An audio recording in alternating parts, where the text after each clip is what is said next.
Hi everybody, how you doing? I'm Paps, the rising VTuber and an artist, and today I will be working on the comic that I started. Well, no, actually, no, I haven't started this page. This is a brand new page, but we will be starting it. That is true. That much is certain. This much I can promise you. I'm not completely off my game today. I'm getting it. I'm getting it 50-50 so far. I have plenty of time to improve that record before the end of the night. Okay, so let me just check something real quick. I accidentally clicked somewhere weird when I was moving from the starting soon screen to the work screen. So I'm worried that I messed around with one of the buttons, and now I shall pay the dearest price. Bad audio.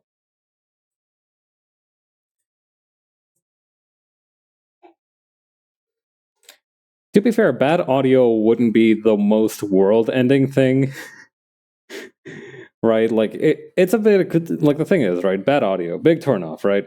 It's hard to want to listen to something when that something is hard to listen to. However, for me it goes doubly so because I'm not even like how do I put this? In terms of the VTuber thought market, I have very few redeeming qualities. Right? Like I don't have some super sparkly pretty model. I'm just a bag of rice in a hoodie. A hoodie that's not even really the origins of my hoodie are very mysterious. I like to believe that I spawned into the planet with it on. All right, there. Let's see.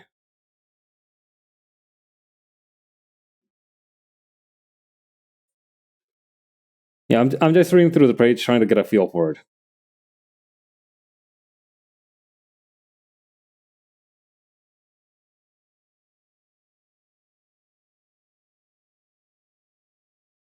Let's see. Okay.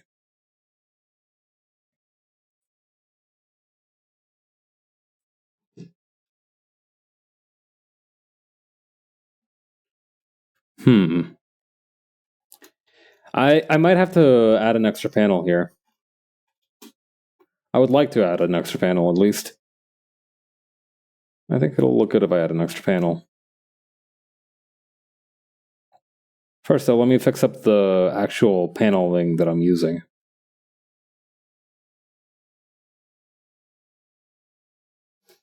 I know that the space between panels is called the gutter. I don't know what this kind of like original part of the panel is called though.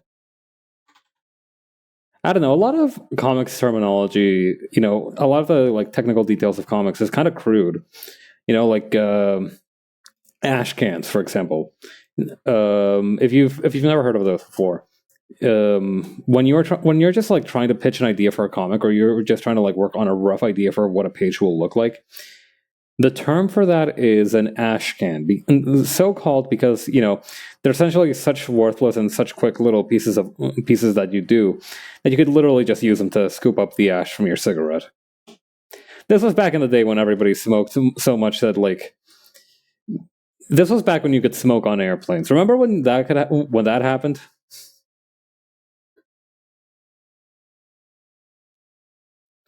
Man, I'm glad we can't smoke on airplanes anymore. Like with the relaxation of stuff like marijuana and everything, I just know somebody would be out getting absolutely sky high while in flight. And while I'm not necessarily opposed to it. I do believe that like that is one of the a little bit of turbulence, putting on the wrong movie to fall asleep to in the background. That is for sure going to be an awful trip. Not to mention the munchies. You really want to fill up the tank on airplane food? Airplane food? I swear, airplane food has somehow gotten worse. Like it used to be, it didn't used to be that. It was never good, right? We can all agree that airplane food was never good because it's basically just microwave meals. It's just like fair, decently not too old, not too fresh microwave meals that people eat that people reheat and then you eat on the plane. That reminds me of this one dude who was really famous for popularizing the airplane. There was this guy who made the world's first airplane magazine despite having zero airplane related credentials. He wasn't a pilot, he wasn't an engineer, he wasn't anything. He just wrote about airplanes. He's like the equivalent of like a tech blog that doesn't have enough money to buy anything. So this guy, he makes an airplane magazine. I forgot his name. I think his name was like Lawson or something. Hang on, Lawsonian. Lawsonomy, I think. I remember him because like he later made Alfred Lawson, that's his name. He is frequently cited as the inventor of the airliner and was awarded several of the first airmail contracts, which he ultimately could not fulfill. What a fucking douchebag. It's not often I'm this mean to somebody right off the bat, but like by all accounts, this guy was just an absolute piece of work.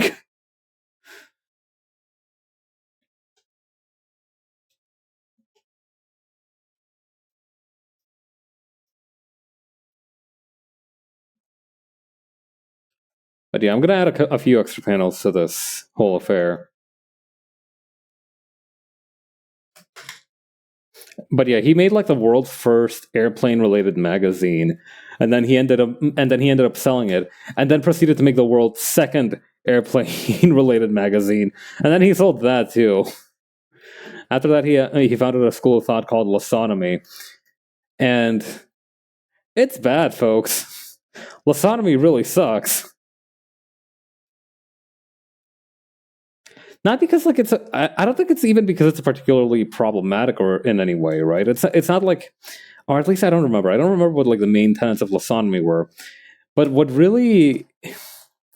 the thing about Lawsonomy is that it's not even like a cult thing. It's like a university degree thing. Like he made a school where you could get a degree in Lawsonomy, and if I remember correctly, it's like a 30-year? Is that right? 30-year? I still have this guy's Wikipedia page open. Hang on. Lawsonomy. Here we go. 1929 to 1954. Let's see.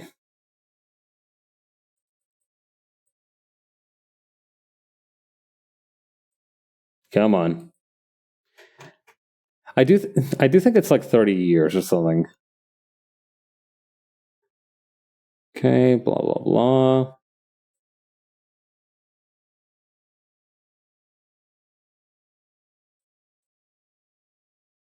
University of Lawsonomy. Okay, we might have some luck there. Let's see. Blah, blah, blah. Approximately 70 students moved in, but how long is the curriculum?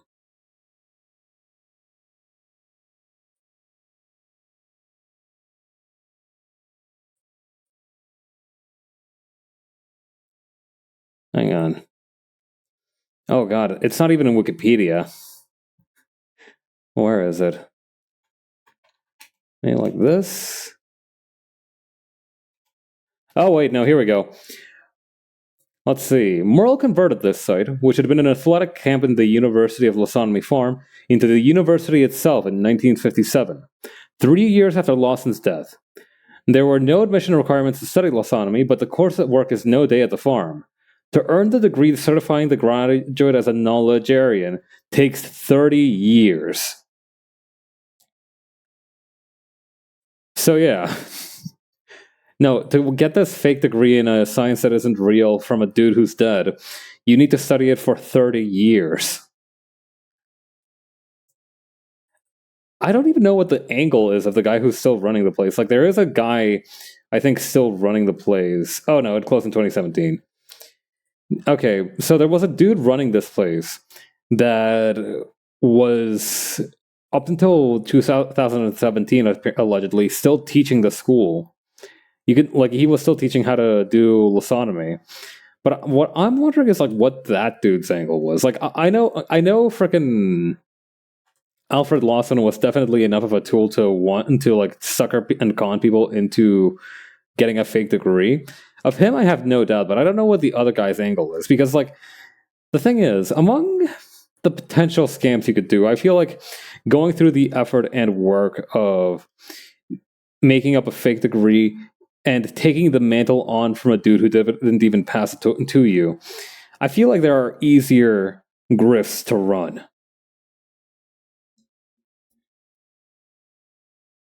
All right, two other things. Let's see.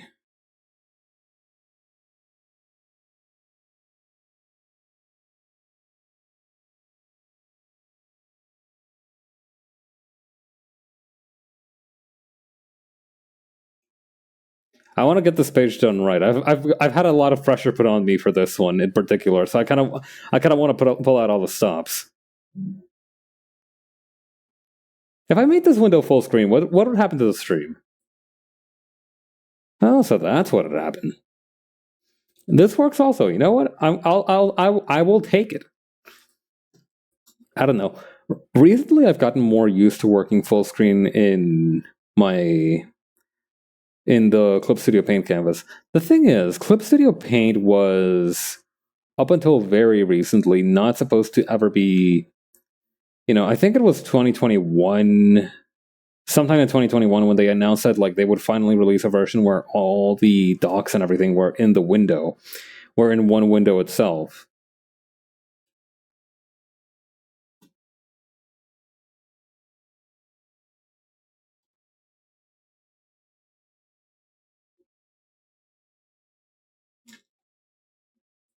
All right, let's see. Okay.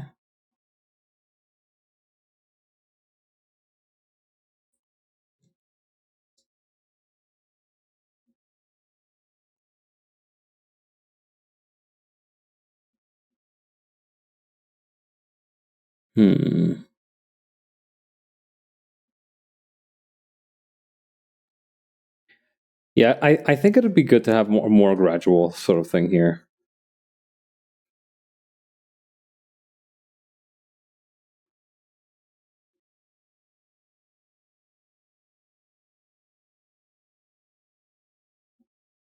Let's see. Okay, for the hand, I'm gonna have it be a little bit sideways here.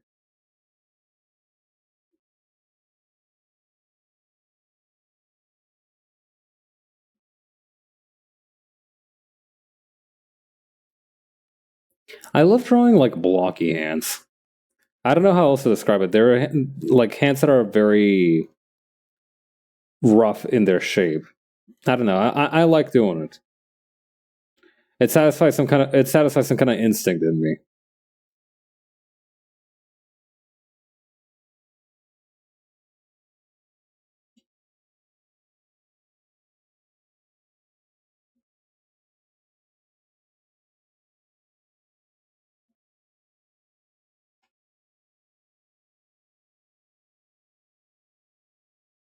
Okay, we'll have like a USB or something here. I don't know.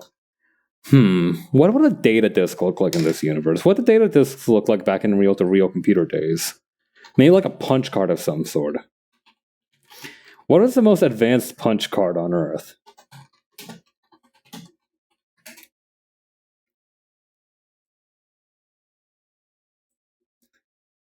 Oh, I don't think you can get this too much more advanced.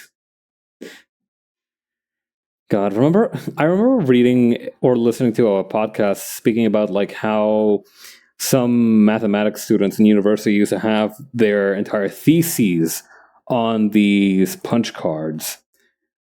Like you'd write your thesis and then you need to like make the number machine crunch it out. So you'd have a bunch of these punch cards just like working for you. But you know, you either had to number them or keep them in a very, very safe place, because if you trip and you misplace one or you mix up their order, you are boned. Oh man.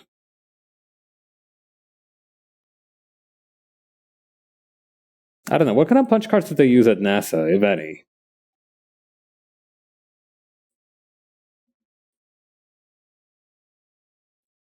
Let's see.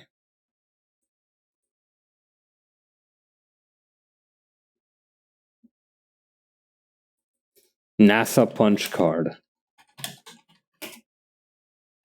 Take a sip of water.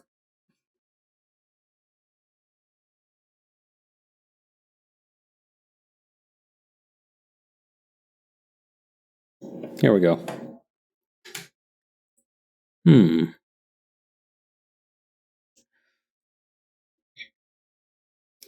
Well, this isn't quite what I was looking for, but apparently somebody made a payroll. Somebody ran payroll through the punch card here. Employee's statement of earnings and deductions. I don't know. That's kind of neat.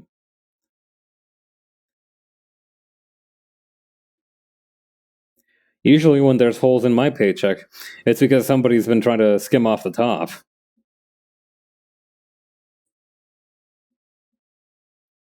I don't know. Something about this is so tactile and interesting.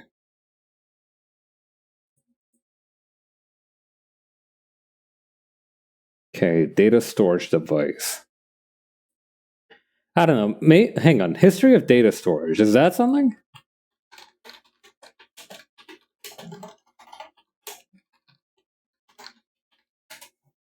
Let's see. Data storage. Oh, hold up. Reel-to-reel tape recorder. So like a smaller tape deck that you can like move and remove. That reminds me that there used to be these dudes who had like Sega Saturns which were like stacked to the ceiling. Hang on. Stacked Sega Saturn.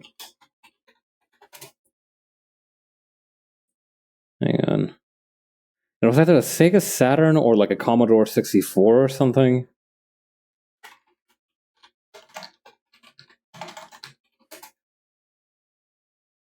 Stacked Commodore computer. Maybe. Almost there. Not quite what I'm looking for. These are floppy disks. Okay, so it was probably a Sega console.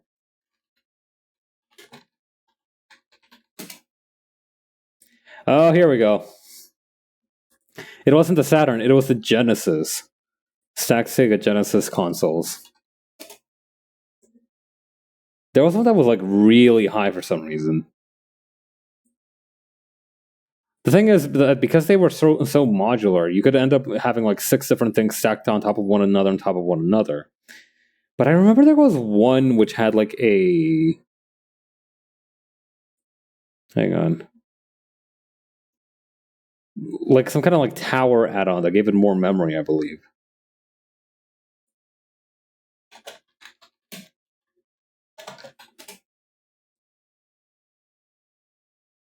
This one. The one with the green background here. This is the one that I was thinking of. So I think each of those is like a... I don't remember what it was. I think... I remember that it increased memory somehow. Okay, let's see. Sega Model 2 Mega Drive, Sega 32X. My first. Okay, so according to this person, those like middle ones here, those are Sega 32Xs, which do what exactly?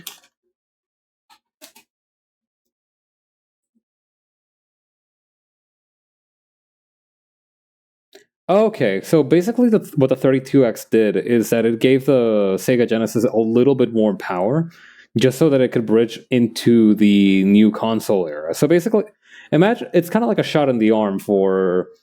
Like imagine like instead of releasing the Wii U, Nintendo just like released a add-on for the Wii that like gave it a bunch more memory and better processing. That's kind of like what this is. But yeah, the 32X, what's that about? What's in it? Yeah, it's called the 32X because it has two Hitachi 32-bit SH2 chips. Would it be a bit much to just have it be a stick of RAM?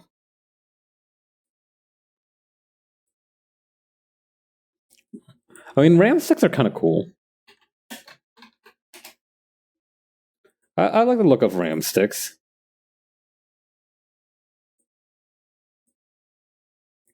I don't know. Something about them doesn't scream data source, though. Maybe it's because I know what they are. Hmm.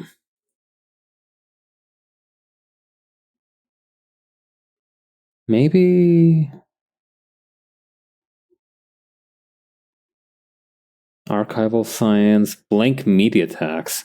A private company copying levy is a government-mandated scheme in which a special tax or levy is charged on purchases of recordable media.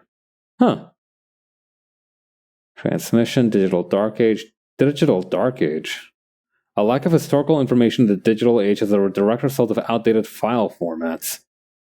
Oh, that is kind of a risk.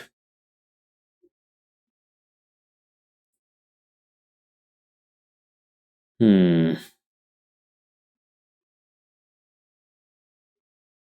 A memristor. That sounds kind of cool.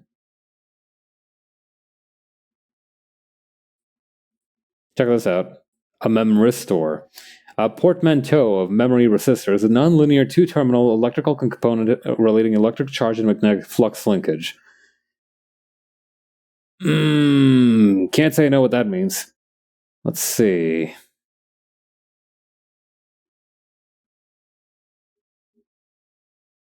Hmm. Yeah, no, I don't get any of this.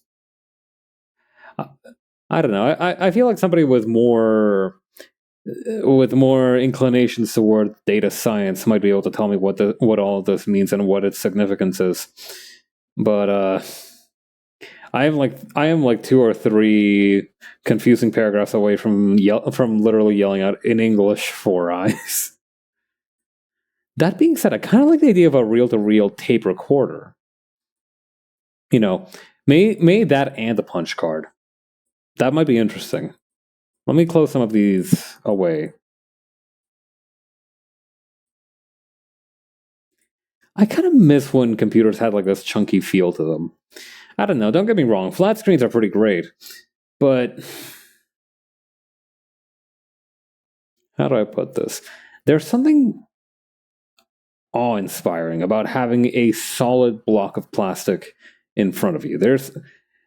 Nowadays we have big desktop computers, or, if you're of the more enterprising variety, you can make a miniature desktop. I think Lenovo makes those, right? Where, like, it has very similar output capabilities to a standing CPU, but it's much smaller. Like, hang on. Lenovo. And that's great. That's awesome, but I don't know. Maybe it's just because it's different, right? If it's different, it's harder to feel attached to it. Yeah, tiny desktops. Yeah, so what Lenovo does is that they have these little tiny little baby sized, essentially. Hang on, copy image. They have like these little baby sized CPUs called Think Centers. So to give you an idea, right? 12th generation Intel Core i5. So yeah, it's got an Intel i5. It's essentially just a very small computer. No graphic drive, unfortunately. Excuse me. Yeah, no dedicated graphics driver, so it's not easy to brag about it. But if you're not interested in gaming and you need a small computer and you want something that's like as powerful as a desktop, but with the ability to have extra storage space, you can do that. But yeah, I don't know. I think it might just be plain nostalgia because like this thing I don't miss. It might be because I've never owned a Sega Genesis, but I don't have any particular affections for the thing.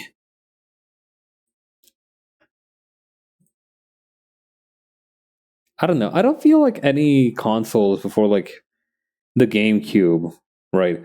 Which makes sense because I was like of the GameCube generation. But I don't know. Nothing about this to me is like, oh wow, I wish I had one of those, right? An old GameCube is still kind of cool, right? But like, I don't know, an N64, a Super NES, those sorts of things don't catch my attention. These things just look like abominations to me. I don't know. There's like a certain degree of modularity that I can learn to appreciate. This is crossing a line. This is an eyesore to me.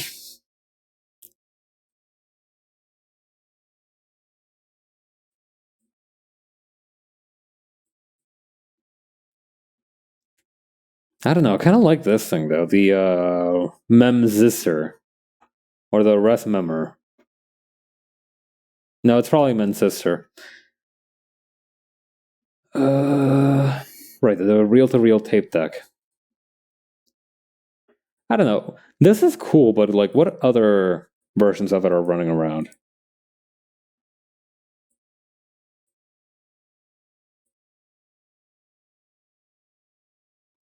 Okay, this is kind of an interesting looking one.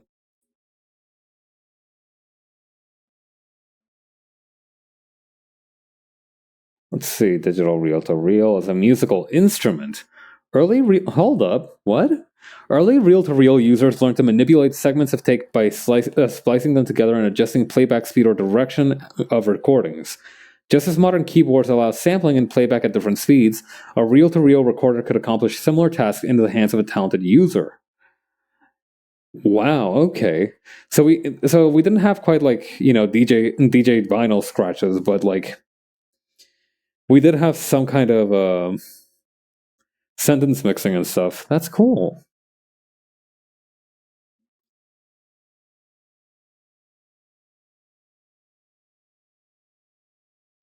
Oh, check this out. The BBC Radiophonic Workshop in Delia, Derbyshire arranged and realized the original theme to the BBC series Doctor Who by recording various sounds, including oscillators, and then manually cutting together each individual note on a group of reel-to-reels.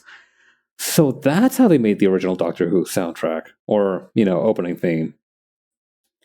It feels weird to use the phrase opening theme on a TV show that's almost 60 years old.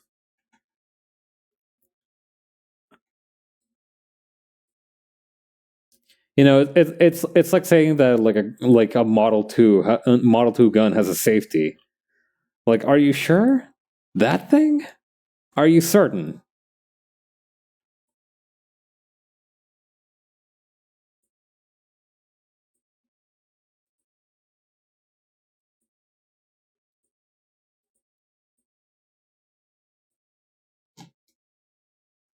All right. Anyway, we've got plenty of resonances to work with now. Also, I've realized now that Emilian's finger can be a little bit more curled. I think that'll work well.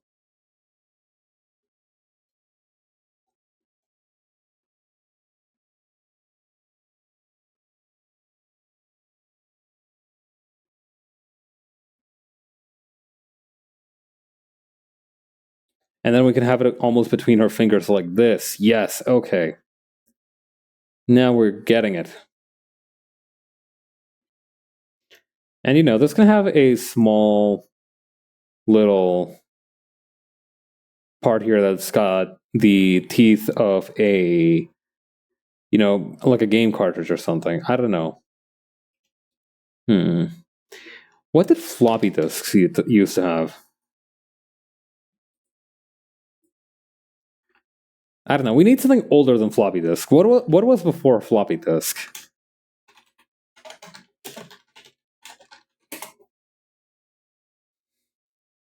Memory and storage, time limit of computer history. Okay, we move.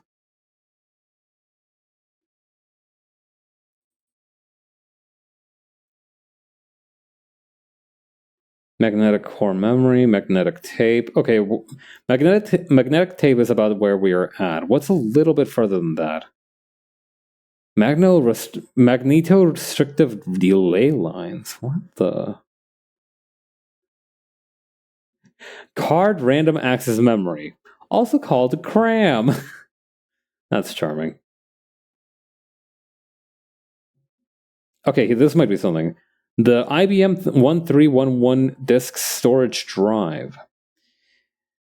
Each pack weighed about 10 pounds, held 6 disks, and had a capacity of 2 million characters.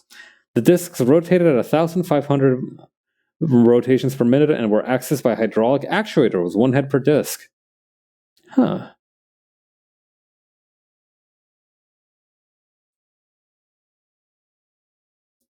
I like the idea of needing to use your whole hand to take it in and then take it out. Maybe like a hockey puck sized kind of thing. A hockey puck sized version of this, essentially. With a similar idea of like reel to reel.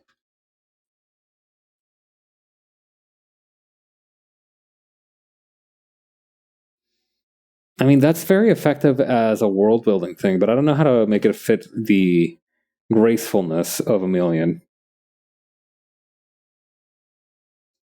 Right, that's kind of what I was looking for, wasn't it? Thin film memory, transformer read-only storage. This might be something. The transformer read-only storage with the arrival of the IBM 360. TROS modules preceded solid-state ROM chips, and each bit of this read-only memory for microcode was a little magnetic transformer. Punches in the mylar strips controlled whether current flowed through the transformer or around it, representing a binary 0 or 1. That sounds exactly kind of like the level we need. When was this? 1965? Oh, that's perfect, actually.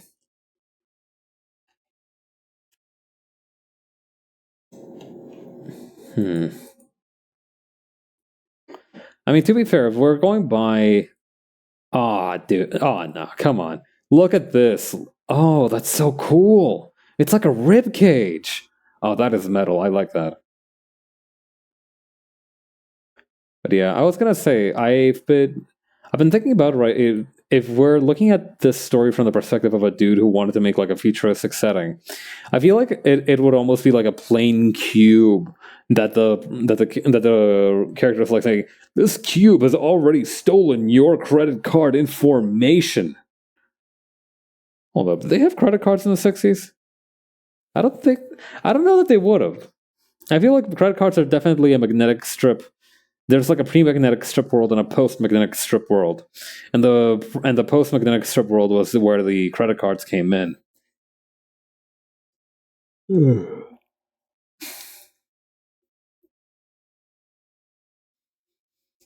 Let's see.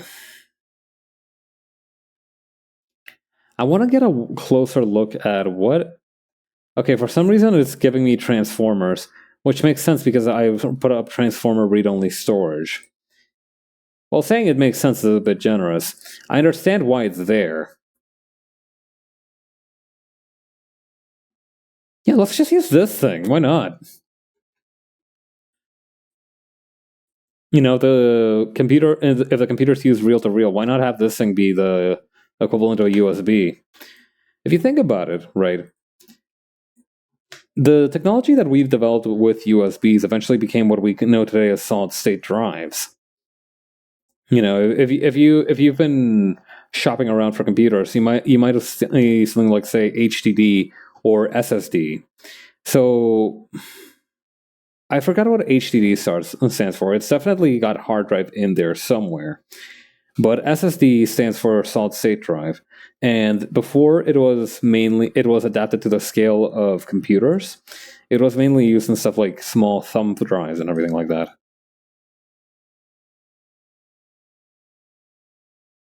Hmm.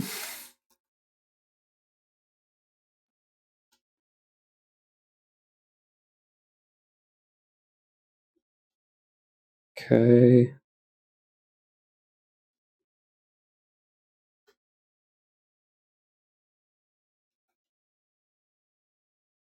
I'm on the wrong layer, I think. Yeah. Or rather, I need to separate at least these two layers. Yeah. I've read about the... Alright. Completely unrelated to my previous train of thought. Apparently, Crocs and Pop-Tarts are having some kind of collaboration. I didn't understand the details of it quite yet because I almost started laughing so hard that I fell out of my chair. So I was rather occupied at the time I read the actual article. I don't know.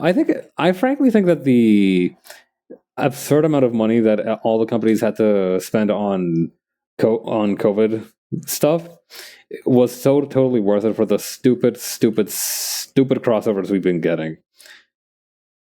Like, listen, no healthy economy would have Crocs X Pop Tarts collab. Do you understand me? This is a sign of the times itself.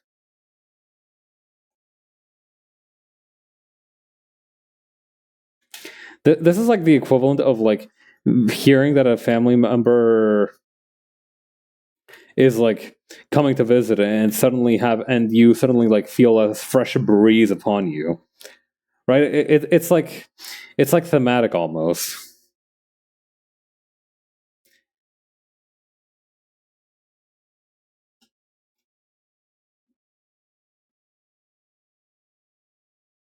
An omen. I think that's the word for it. An omen.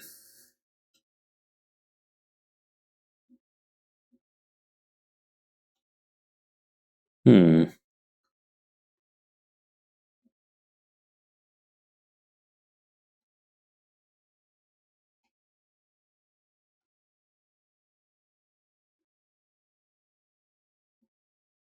Okay, this is going to be like the scales receding from her body. Okay, so the tross. That sounds like. Oh, so that's where the ribcage part was. I don't know. Am I? Is it weird that I think it's awesome as hell whenever like machines look a little bit too organic? You know, like I kind of want to see. I kind of want to see a battle station with a skeletal system.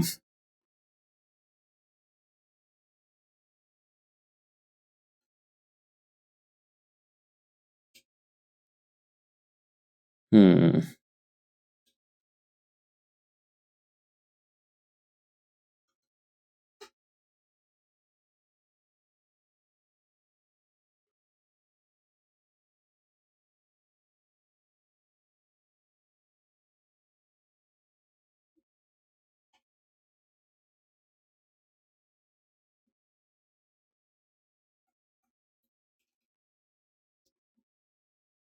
Okay.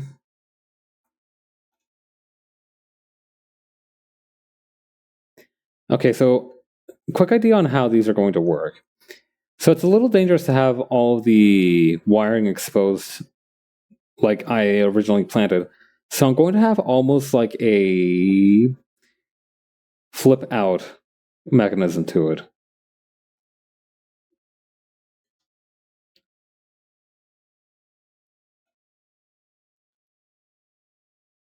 So whenever you want to insert the data storage into a computer, you would need to flick down these two buttons, but otherwise it stays folded up.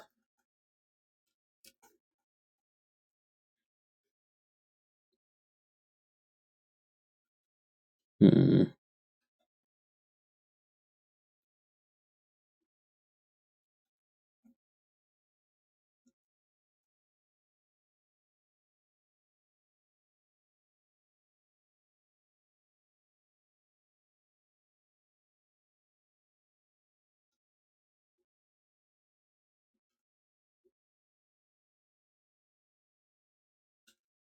Okay, like this.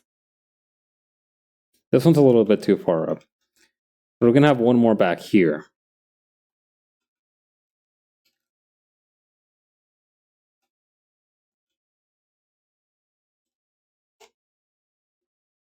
Hmm.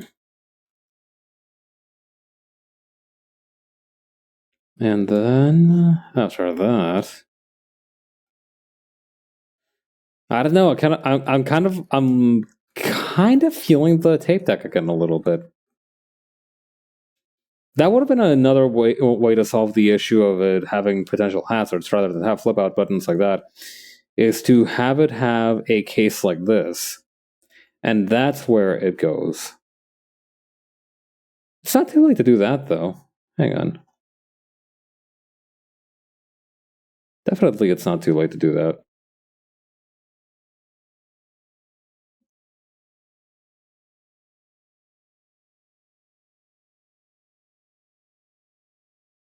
Okay.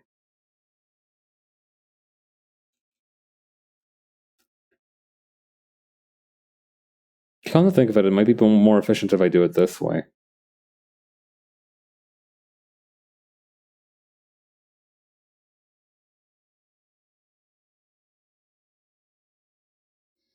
Now with this kind of flip backwards cap, it reminds me a little bit of a lighter as well.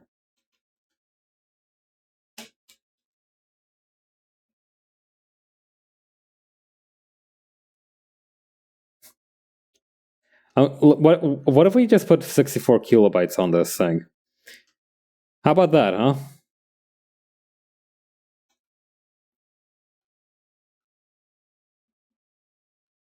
And then for good measure, just a little bit of tape, reel-to-reel tape deck right here.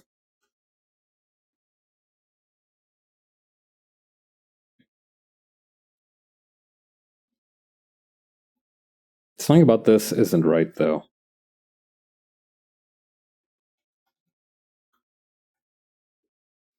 I wish I could figure out what, though.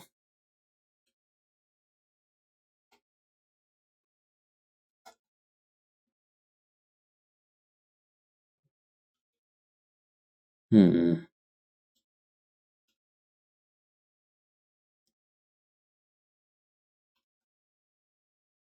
Maybe it needs to be thicker. You know, maybe these little hairline ones just aren't cool enough.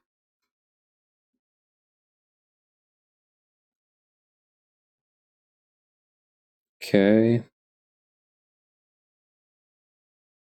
And like this. And what, a few more. Okay, done.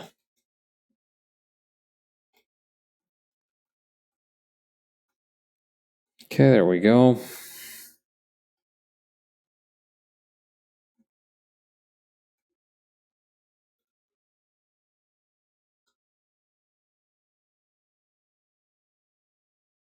Perfect.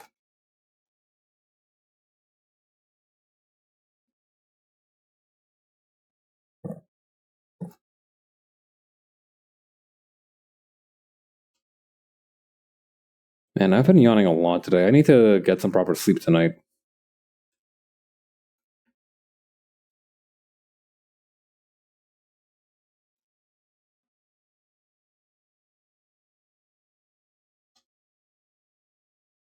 Okay, there we go. And then like this. Perfect.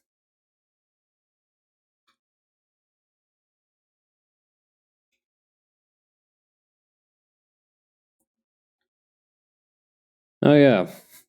So, you know that place called Avenue of the Stars? Um, well, actually, no, you might not know about it, but you might know it from its fictional counterpart, the Nakatomi Plaza from Die Hard. Yeah, apparently somebody is going to try and turn that thing. You know, it's not set in stone just yet, but what people are saying, right? Offices still have not fully 100% recovered from the pandemic, right? Like, you know, we have offices now, but they're much less numerous than they used to be. So what some people are proposing is that we take all the old offices and turn them into living spaces, which I think definitely has its pros and cons. You know, obviously the pros being that hey, housing crisis is just a little bit less urgent now, but cons being that well, first of all, I'm not expecting them to be any cheaper as housing, and second of all, hang on.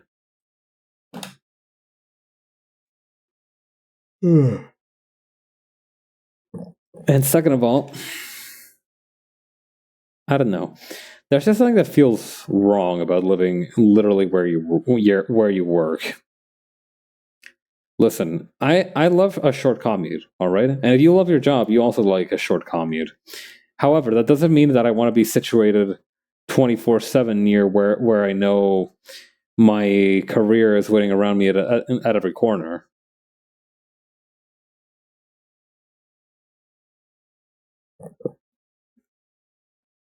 I don't know. I don't think I could relax in a place like that. Not to mention the obvious potential. What do you call incentive question mark to make people work overtime? I don't know. I'm not looking forward to that, but I am looking forward to having to spend a little bit less each month on rent. So that would be one big benefit.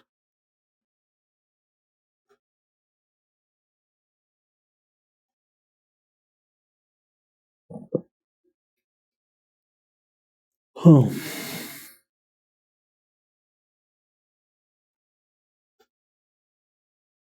Okay.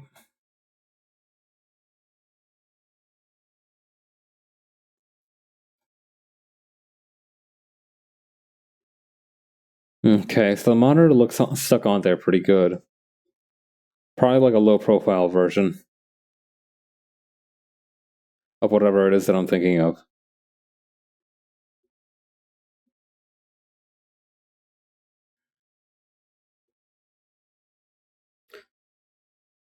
I hate feeling super sleepy because there's no other time when I feel like as much of a hypocrite. You know, when my friends are like, I'm getting sleepy, I immediately go, hey, you should sleep. You know, it's like a reflex now almost. Yet here I am, also not having gone to sleep. I don't even remember what it was that I did yesterday that took so much time, but. If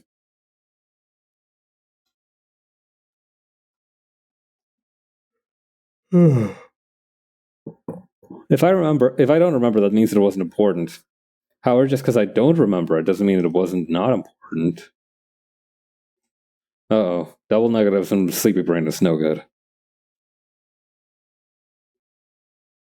I remember one time I watched a Vocaloid song that the premise was that there was this like very gloomy kid who didn't want to join any club or anything, and one of the cheer captains of the school was like, "Yo, you should join our club, broski."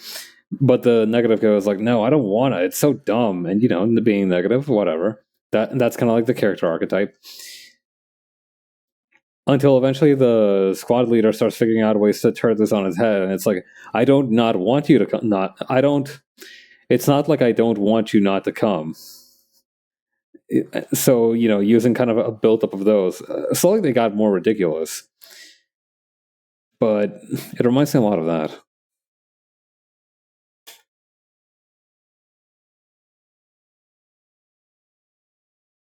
I don't know. Feeling like we are being changed is a weird thing, but it's not all bad, right?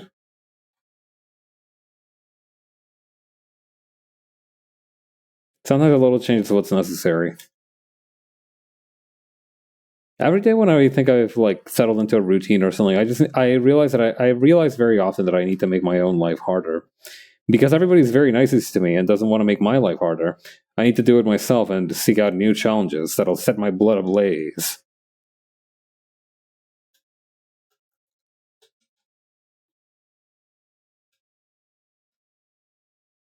Okay.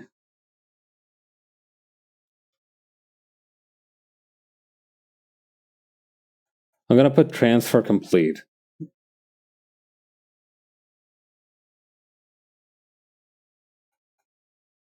And just a hint of a 0 back here.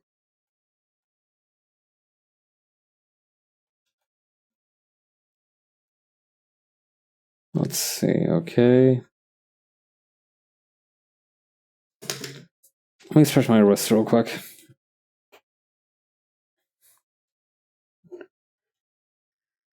Okay. So with regards to the next panel,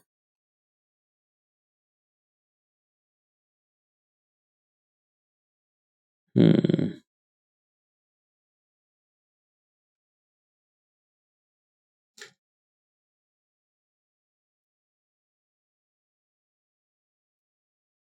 me take another look at the script. And take another sip of water real quick as well.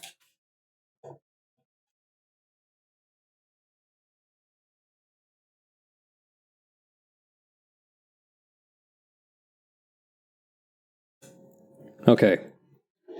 Oh yeah, here's a cool story though that I read for all you people who are physical goods entrepreneurs. I don't know.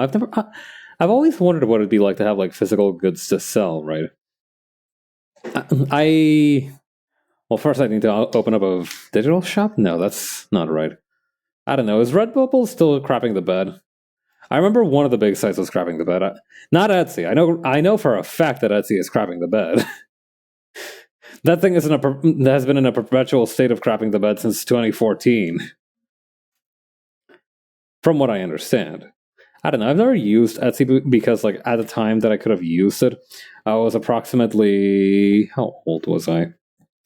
I don't know. Etsy back in its heyday was not something that I was like old enough or held a credit card enough to pursue. So I never really understood the mystique of that era.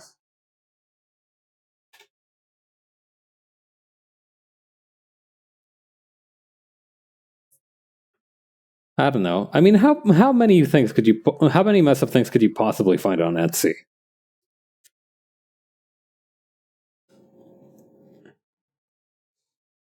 I think definitely at most like some kind of like animal skull or something. But even then, contact your local set of weirdos to see where you can get an animal skull. One of them might even throw it in for free if you're nice enough to them. That's one of the many fringe benefits of having a friend with like a very weird hobby that's somewhat space intensive, right? Like they'll probably try to make room for it themselves, but if they don't have any room, they'll probably let you take it off their hands. That's one benefit of it. It reminds me how back in university, the first semester that I finished university, a lot of the people in my dorm were moving out. They were either moving to a separate dorm or they were going back home, what have you.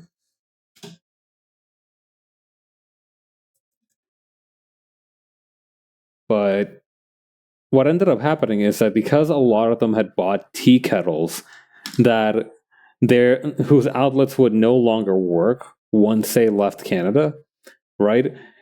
What ended up happening is that they ended up offloading.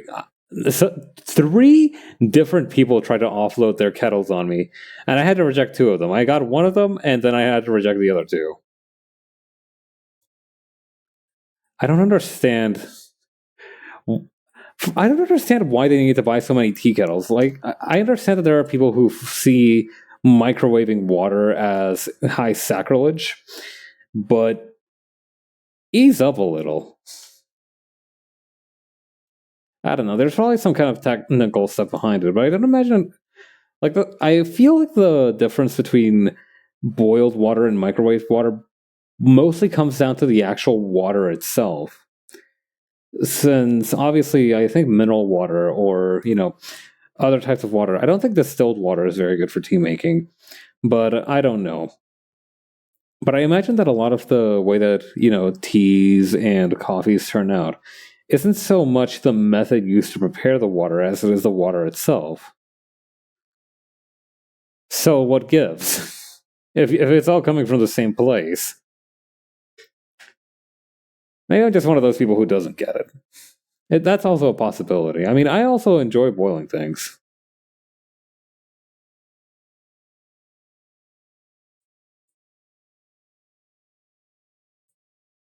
Let's see.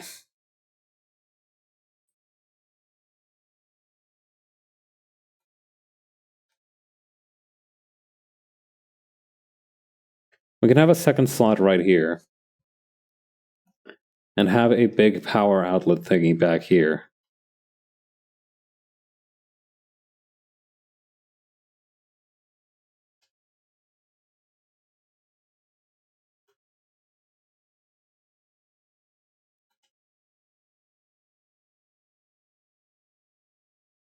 Okay, back here.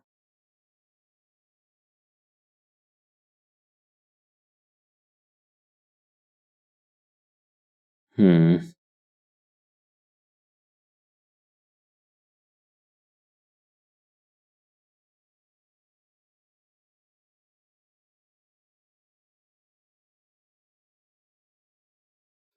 No, okay, you know what would actually fit really well?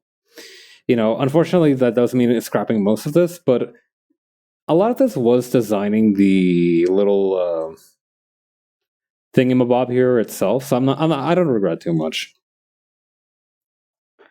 But I think the way that this is going to have to go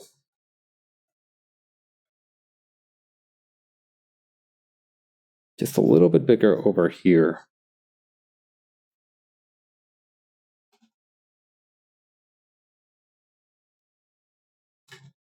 Hmm.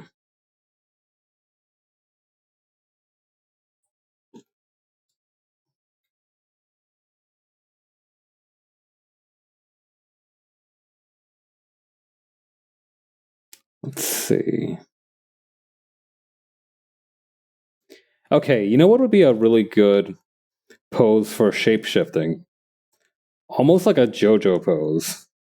You know how that one trick that some performers do where they hover the hand over their face and they very quickly flip between being super angry and super happy. Have you ever seen that trick? Imagine something like that, but it's just changing your literal face.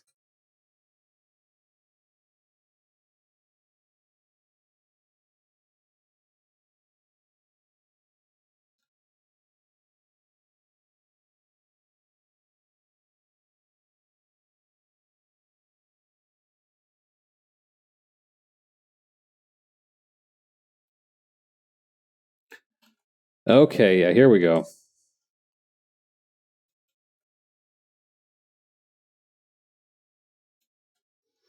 But I'm gonna have to think hard about the angles here. That is one thing, right? I'm gonna have to think about the angles real hard.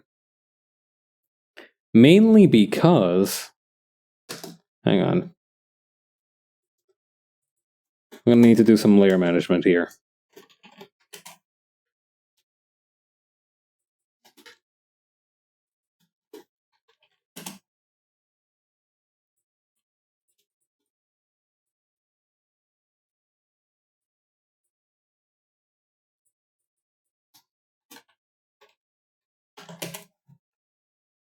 So what I need to keep in mind is the last panel of this page. Okay, too much. That's too much.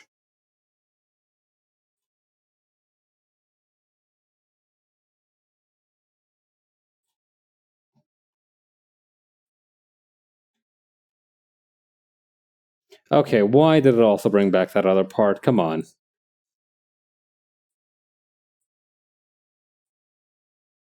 I can work with this, though. I can work with a lot of things.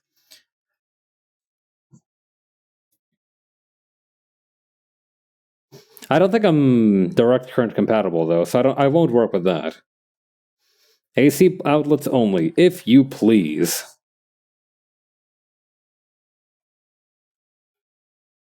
Okay.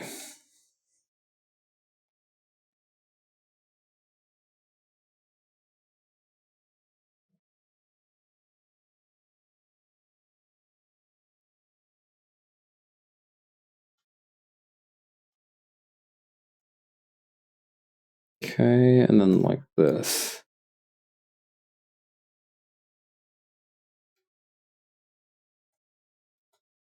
Okay.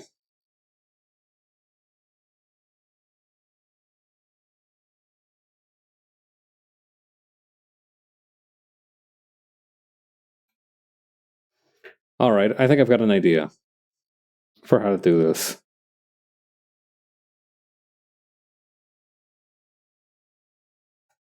Almost like a mix-up between the two that I was planning on doing. So...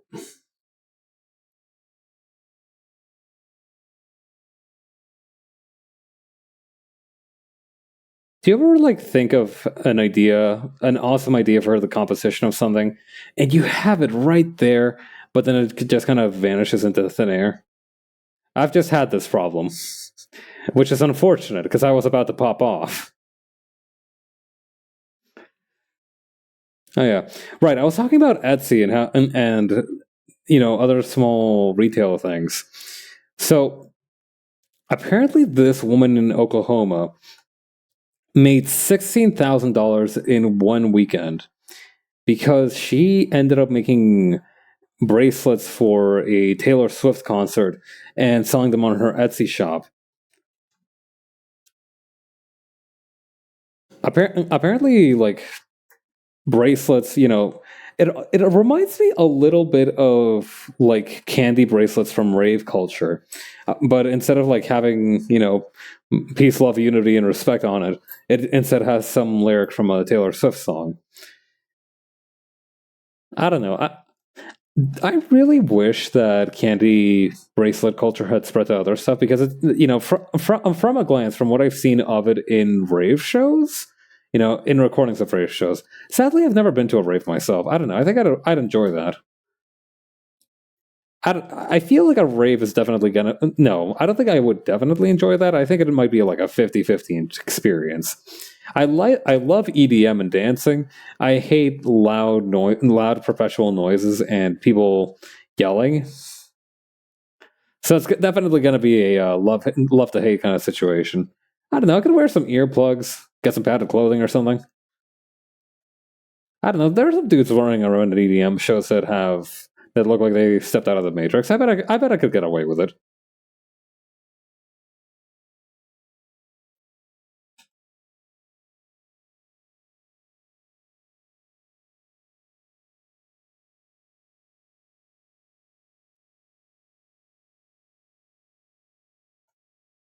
Hmm.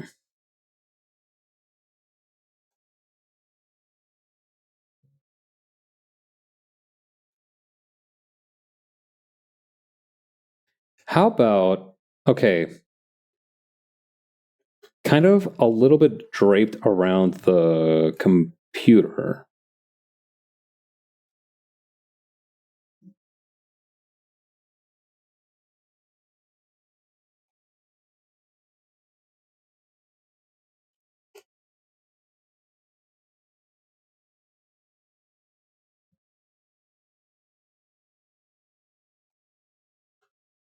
Okay, then over here.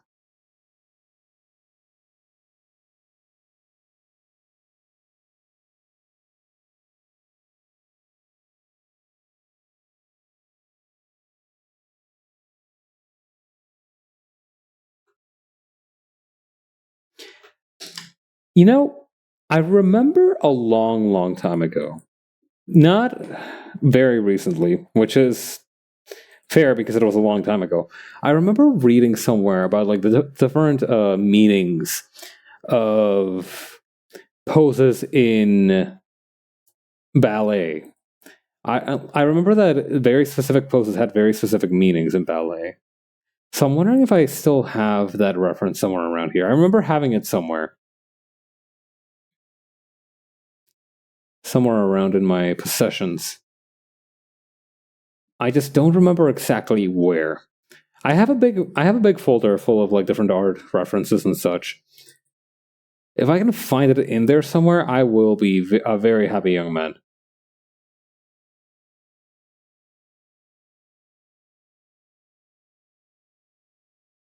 I feel like it would be a good idea to incorporate ballet-like movements into Emilian's body language. Not necessarily super fancy ones, but definitely enough to seem more graceful. Let's see. I have this one about the different significances in religious artwork. So, for example, having your hands open like this, it symbolizes praying. Or this one here, open palm talk to the person that talks to open palm to the person that talks to the saint means trust and sincerity. In iconography, means saint is righteous. Open palm also means absence of evil and graceful thoughts. I remember there was something like this, but for ballet. Where is it?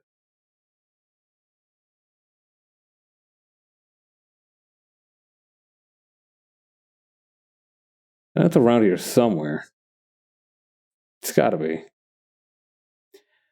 Oh, wait, I think I remember where I might have put it, actually. Let me see.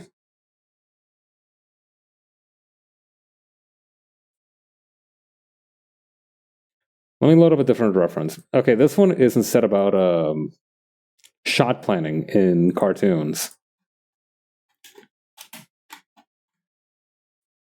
Let's see. Is that gonna work? No, I don't think. Oh, no, it did work. But yeah, so for example, the 180-degree rule. Oh, it doesn't talk about the 180-degree rule in here. All right. Well. Oh, no, here it is. Here it is. Okay, perfect. Here we go.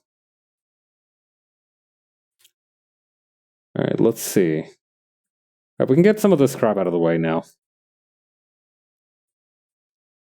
Except the ribcage TROS thing. That can stay.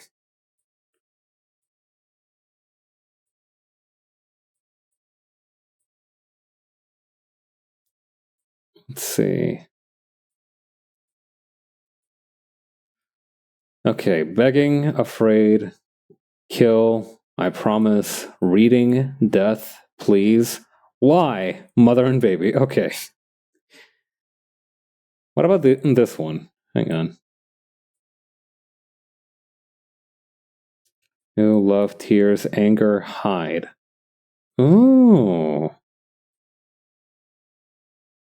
Pray, fear, mother, sleep. Huh. So the subtle differences between these are kind of fascinating. So, for example, love, you know, a lot of these involve crossing the arms. There's only so much you can do with crossing the arms, right?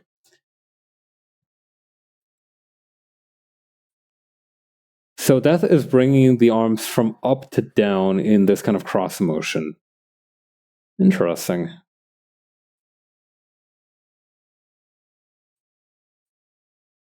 I like anger. Anger is definitely kind of an old man shakes fisted cloud moment.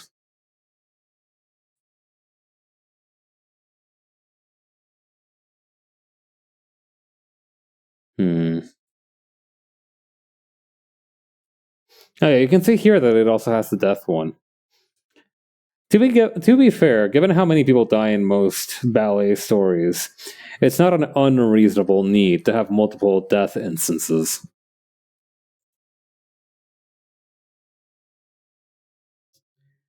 I think the one that's most suited for this is hide. Unless. Is there such a thing as like reveal in the ballet language?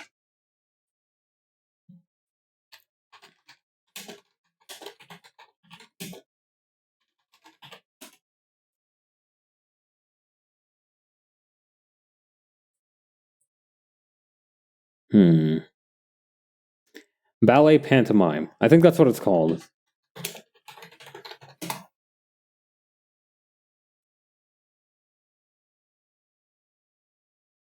Hmm.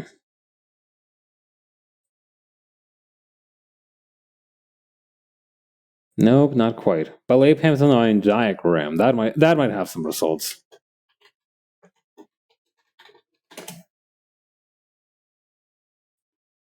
Okay, now we've got some more. Okay, this one's kind of fun. It's also got, in addition to the small diagram of this, it also has a maze, which is just wonderful. Fought the mouse king pushed me to the ground. I called up the troops. I was sleeping. Listen to me tell you a story in a faraway land. Okay, no. So these aren't quite what I was looking for, but we're getting warmer. Oh, this is the second half of the page that I showed y'all. Let's see, what else is there? How about this one? Me, you, love, tears, anger, hide, death, pray, fear, mother, sleep. Hang on, this is just the same stuff, just in different context.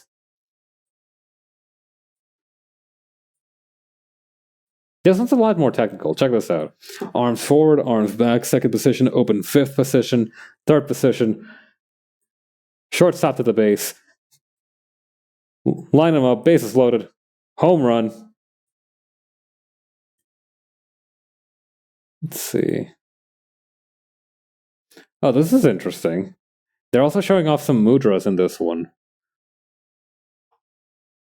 Crossing scissors. Unfortunately, they don't show that. They don't tell you what they mean.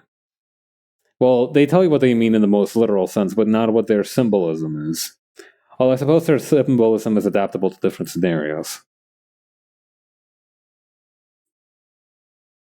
Hmm.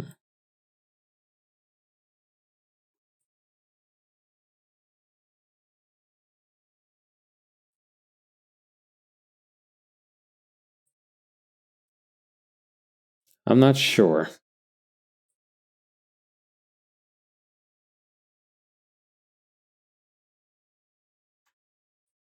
You know what? I kind of like the idea of using the gesture for hiding.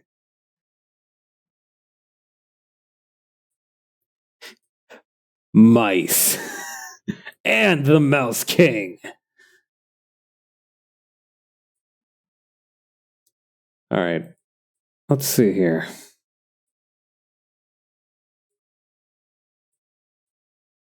Did I just close the window that I had open? I definitely did. That's okay. I still have the Google page open.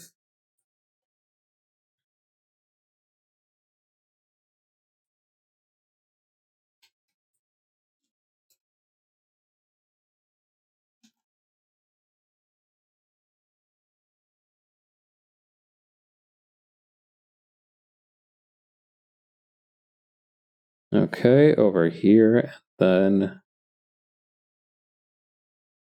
like this.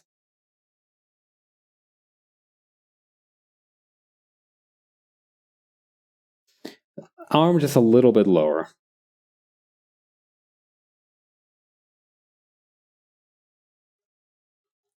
And now I gotta be careful that I don't go too ham on this, because otherwise some smooth-brained individual is gonna sidle up to me and yell, "Yo, is that a JoJo reference?" First of all, if this was a JoJo reference, you would know it. I would not be subtle with my JoJo references. I don't know. I'm generally not a fan of putting references to other series or works in my own works. I don't know. Some people feel differently about that, right? Like I know some people make entire careers out of parodies of other shows. Like, for example, what's a good one? I don't know. Was Deadpool supposed to be a parody initially? I feel like he was. I don't know. Somebody was supposed. There are situations where like somebody made like a parody of something, and somehow it became very popular, and now they just kind of like use that parody forever. The thing is, though, I feel like parody only works for so long. Even if it's a parody, eventually you have to create your own spin on it.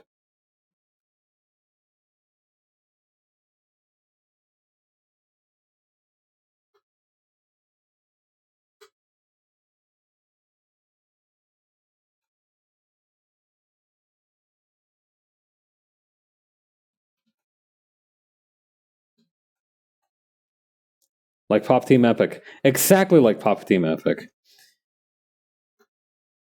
Yeah. See, the thing is, Pop Team Epic was a parody of a lot of different things originally, but through sheer force of shitpost will, of shitpost energy, if you will, they managed to create like a unique and rich interaction between the two of them. The thing is, I like to believe that Pop Team Epic's relative longevity, people don't share Pop Team Epic strips the way that they used to. I feel like there's only like one or two that are still passed around nowadays, like family heirlooms. But the newer ones I don't think have been translated unless the artist has just stopped making it, which I doubt given that the comic essentially prints money. I don't know. They had two anime seasons. The creator's probably not too shabbily off financially.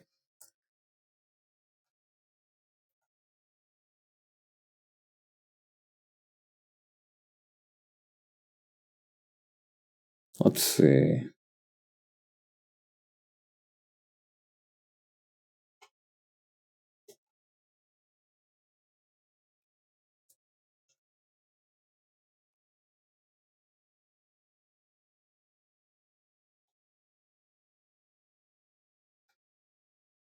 I think unfortunately, the only show that's a parody that I can think of that has achieved that kind of longevity is Konosuba, which is unfortunate because I feel like nowadays, if you see anybody with a Konosuba icon, under over odds of them being an unpleasant person to talk to are like unfortunately very high.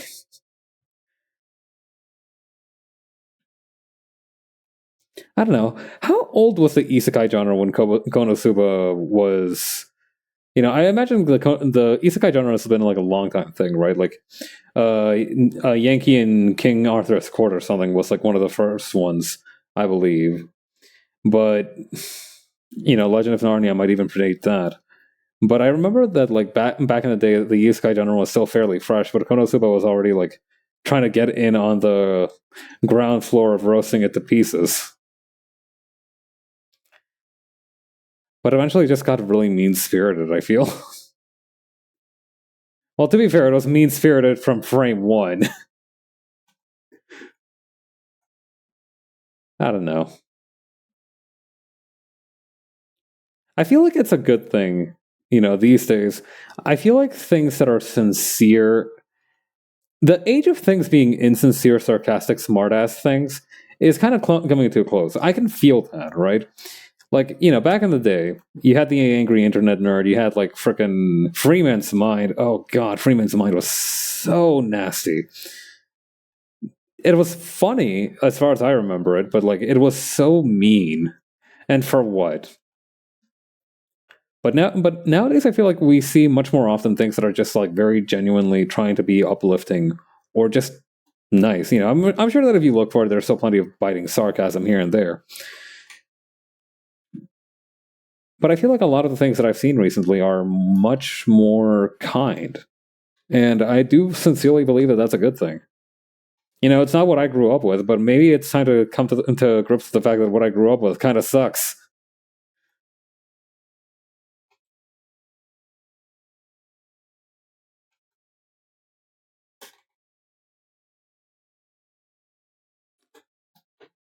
Let's see. Like this. Making the arms just a little bit longer. I've kind of missed drawing Emelian's super noodly figure. A lot of my characters and the things that I draw are built like brick houses, so having a rail thin person thrown in there for a little bit of like enrichment isn't a bad thing.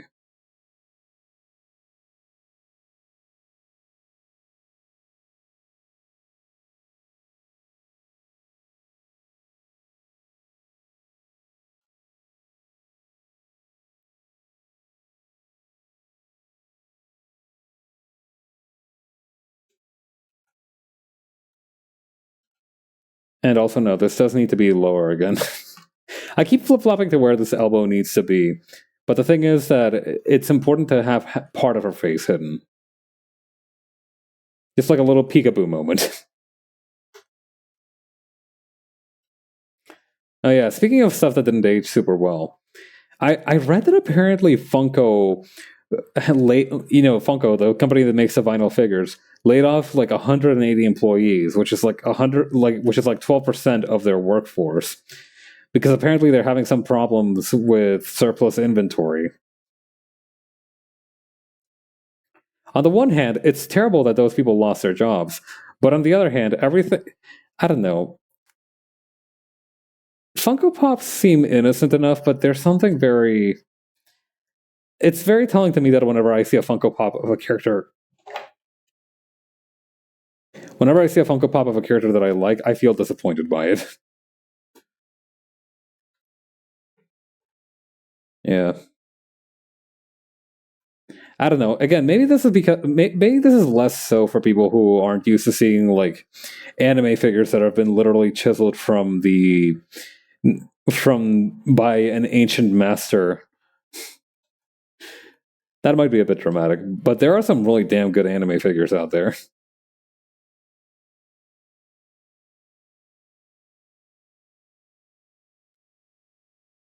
Very expensive too. To the Funko Pop's credit, the reason they're expensive isn't because of an individual price, I believe, but rather the collection aspect of it.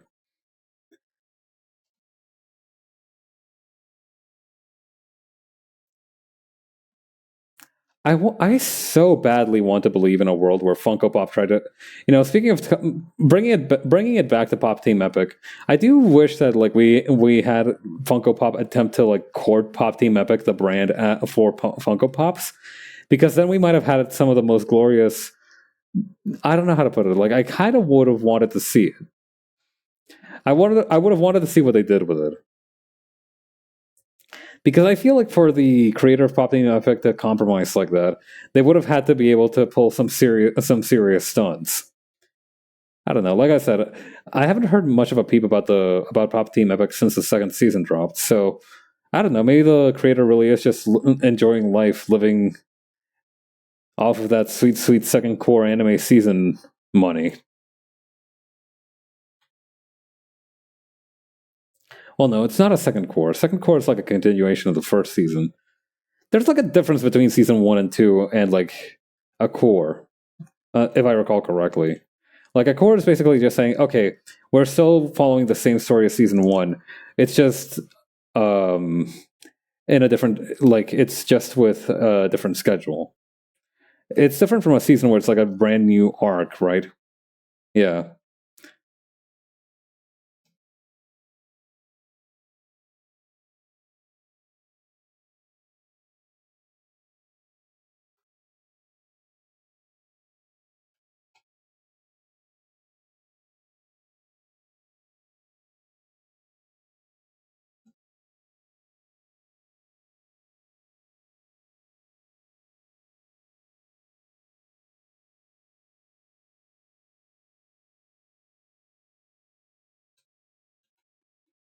Okay, I need to move these cheekbones up a little bit and then the mouth down a little bit.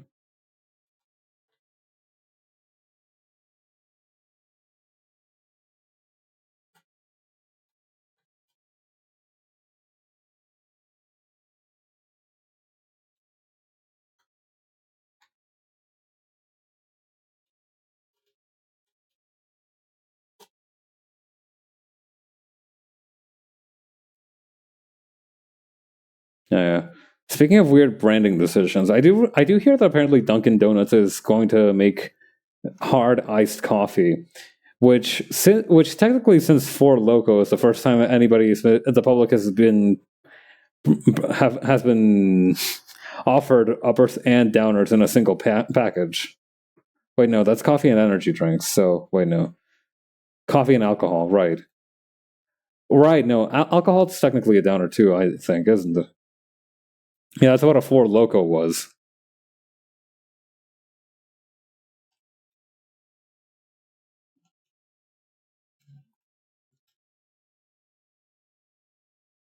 I think we didn't appreciate the Four Loco enough in its time. I think we'd be ready for it now. I think this time we'll be grateful.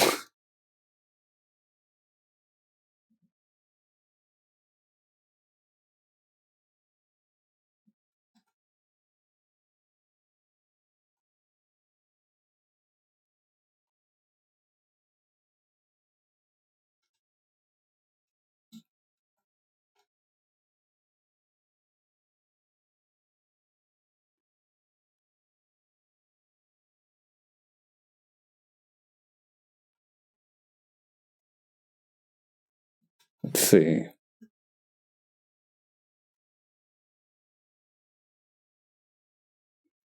What does Gora look like again?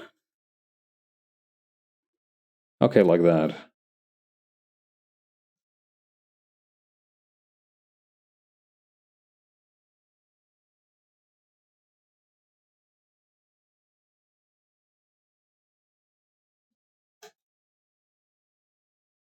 No, no, mixing up the eyes makes it look a little weird, but I will continue using that silhouette.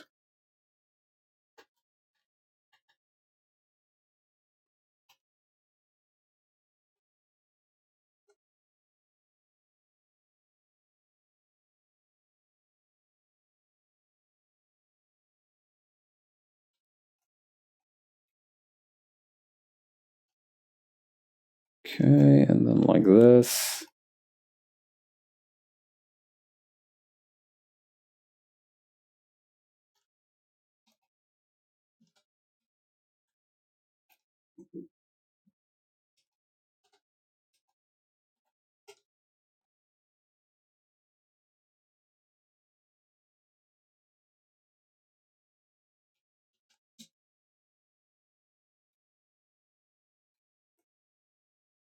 Okay, and then vest.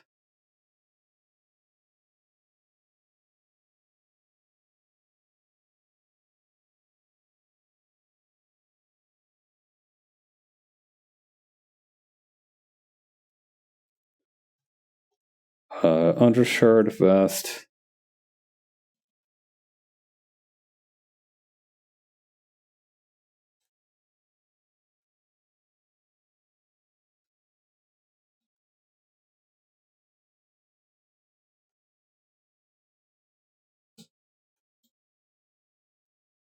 That elbow is way too big. Realizing this now. Let's try it like this. Then, after that... Yeah, spiked coffee, huh? I don't know. Coffee liqueurs are... Wait, no. It wouldn't... Wait. Yeah, no. It would be like a coffee liqueur then, wouldn't it? I mean, ideally. I don't know. I'm not really much of an alcohol guy, but I feel like I could get into coffee liqueurs. I do remember that one dude on TikTok who... That one... I don't remember where he's from, but there's this one dude on TikTok with a very thick accent who makes a bunch of different potions on his channel. And every single one of them looked like they would be delicious for about the good 20 to 30 seconds before they would kill you from content overdose of either alcohol, sugar, or a mixture. So, you know, definitely a warrior's death, but not one that I'm inclined to pursue.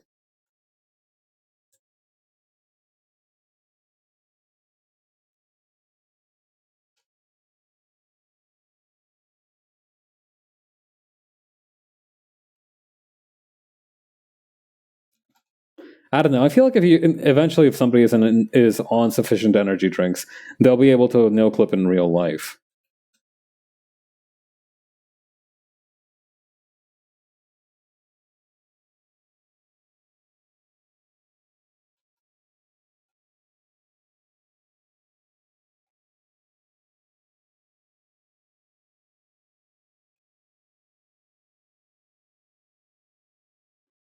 Okay. There we go.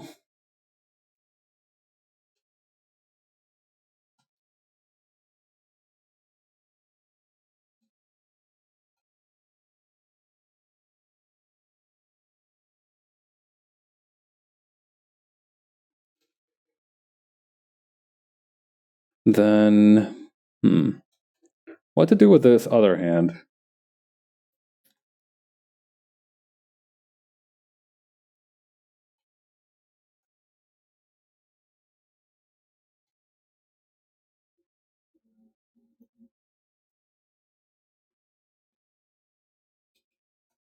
Can I just like make her a little bit bigger? There we go.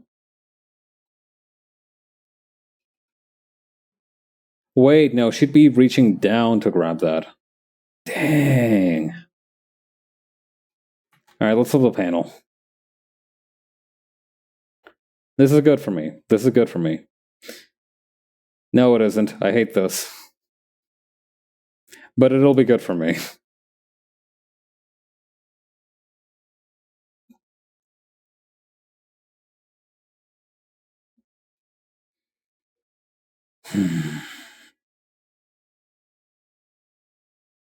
Because this would just be like a monitor or something. It's not the whole computer. The whole computer was kind of on the ground back there.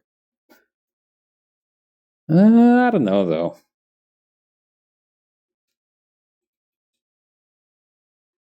We can fix up Amelia here a little bit. Just a little bit. You know, while we're here.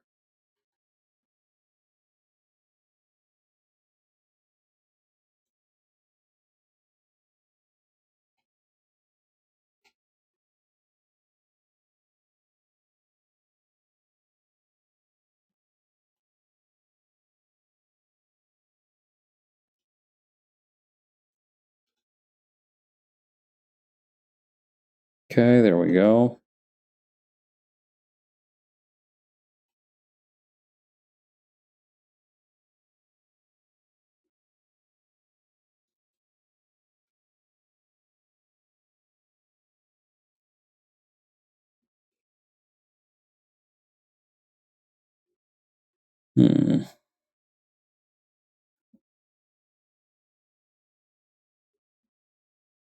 Okay, we can flip this back.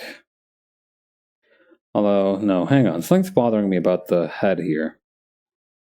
Maybe it's not quite high enough. This part here, I mean.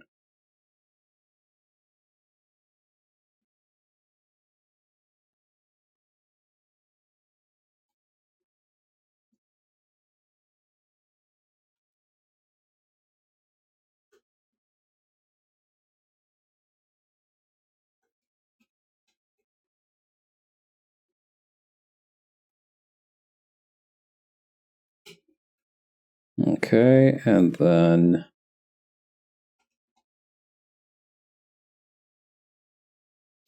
what about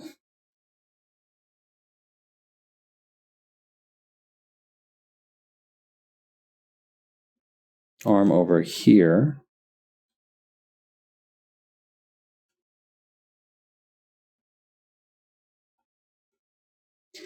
And she's almost ripping it out of the computer.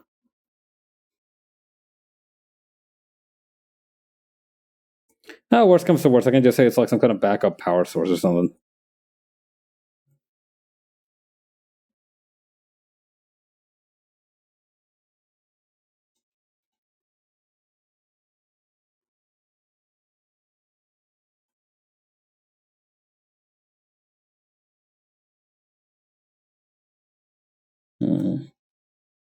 Some kind of DVD drive in here too? Why not?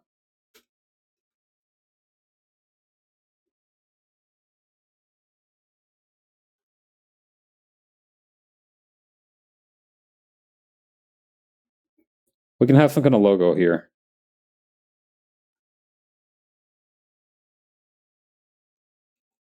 Nah, that's a little too busy, unfortunately. I think I should keep it low key.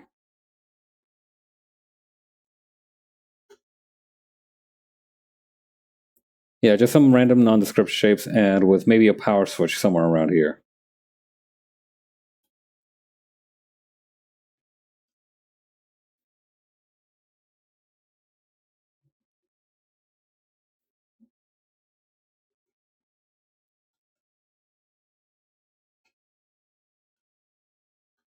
Okay, there we go.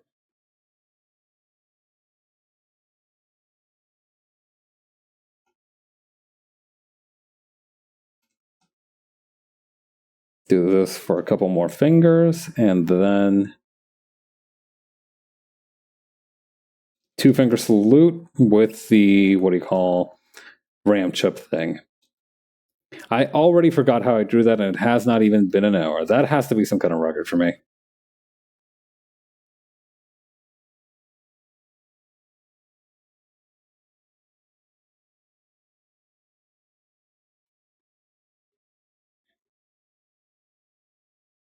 Okay, this one's kind of useless. What about this other one?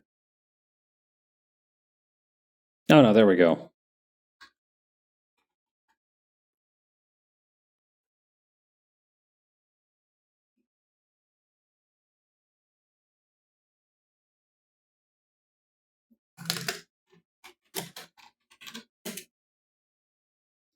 Let's see.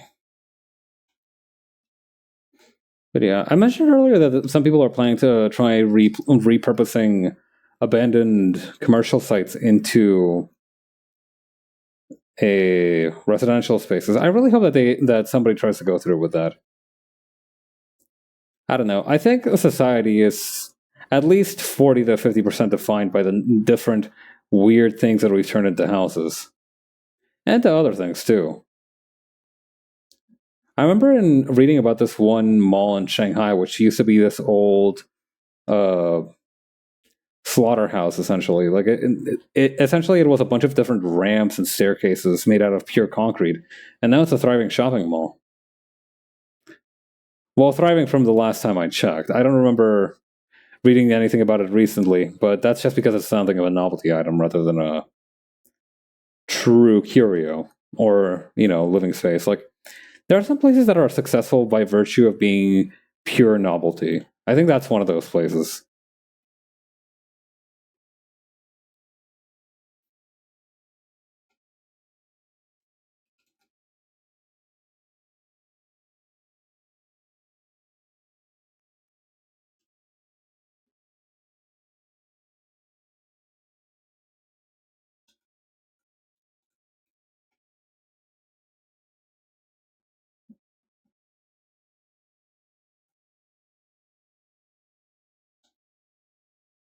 Okay, and then over here.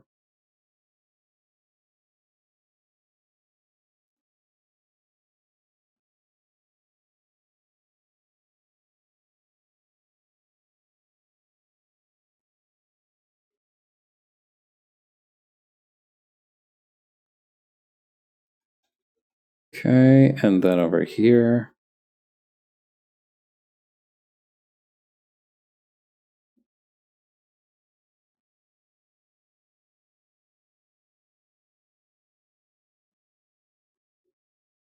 I need to remember how jewel case hinges work. Because this is kind of what that's contingent on.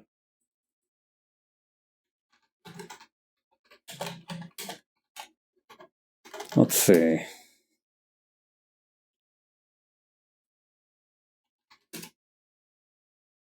Okay, I'm just forgetting normal door hinges.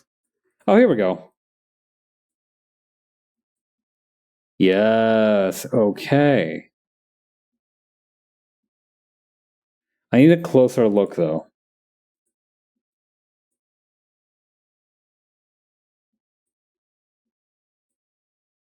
Is this the part? No, that's like a corner of it. Maybe if I just look up jewel case, I'll have better luck. Like this part here.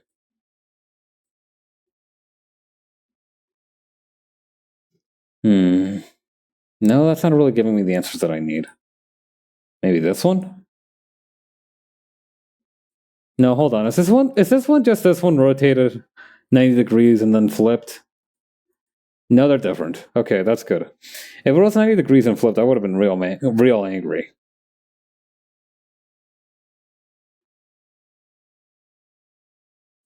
These jewel cases just look too much alike.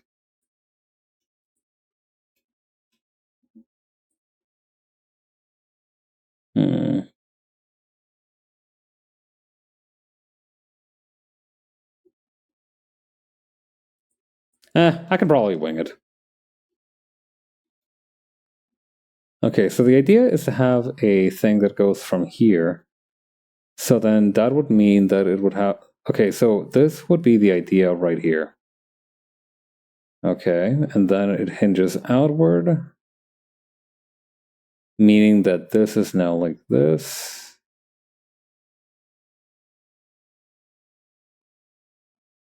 No, wait, that wouldn't make sense, because then if the opening is too narrow, this part wouldn't be able to go through, unless we can make it a little narrow, but not too narrow. If that's the case, the answer would be to move this upward. And then go like this. Okay, and then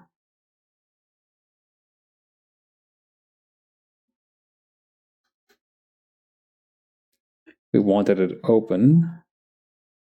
No, wait, hang on. It would be like this, not like that.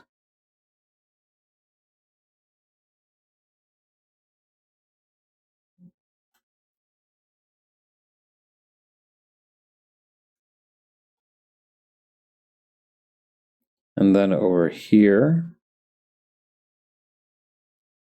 it would be like this. And it tucks directly into where the bottom of this part would be. Oh, it's awesome when my brain just works stuff out for me. Thank you, brain.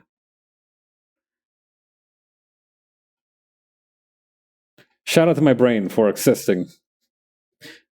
And for literally nothing else. It exists and sometimes gives me good ideas. That's enough to earn its keep.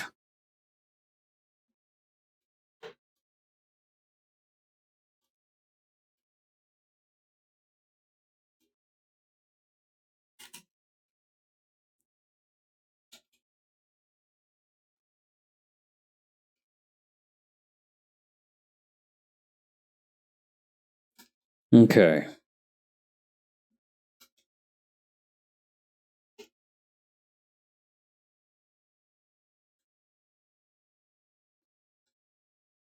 Then like this. And then like this.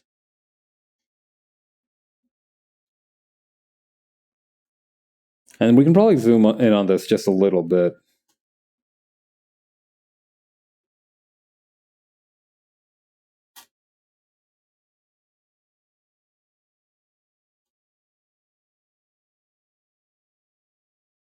Alright, there we go.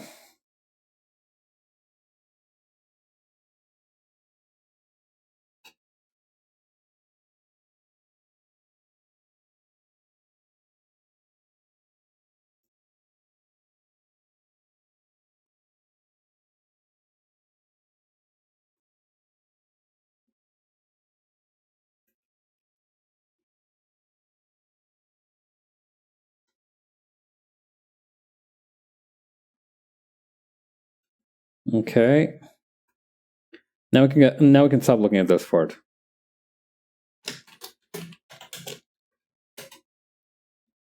Alright, now we can do panel 2.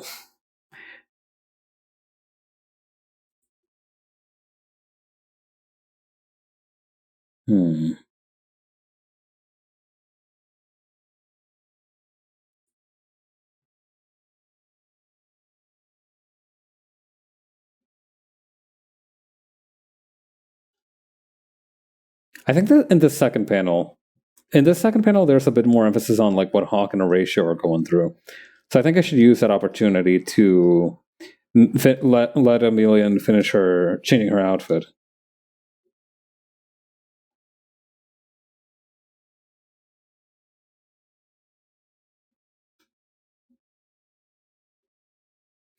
Also, I feel like I still need to make panel 1's illustration bigger.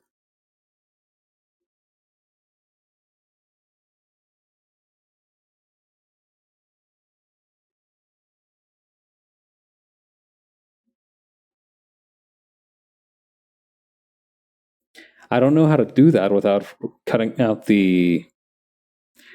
parts of either one, though. I still need to work on my composition skills. I used to think that I had a pretty good handle on composition, and maybe I do, but I feel like I'm still lagging behind in some respects. Like, sometimes my perspective pops off, and sometimes it's very simplistic, unfortunately. But, well, it gets the job done. Gotta be grateful for that much, at least.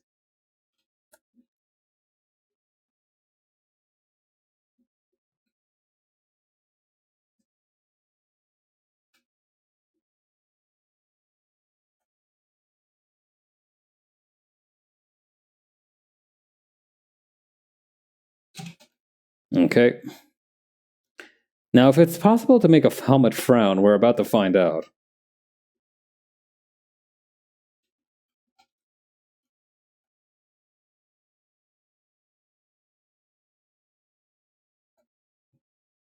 Let's see.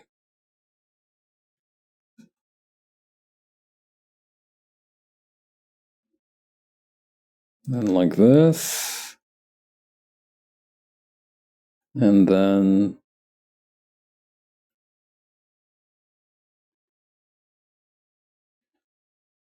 Again, it's going to be a little bit difficult to take Hawk seriously with her Rambo-style belt of grenades wrapped around her.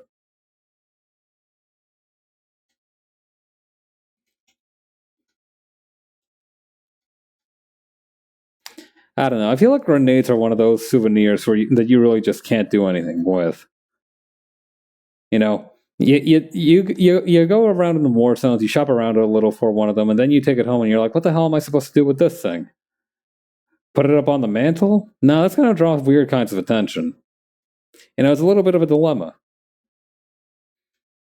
It's like buying a sword. Like, yeah, it's cool that you own one now, but now what? Actually, swords would be better to own with grenades because they don't have the threat of exploding.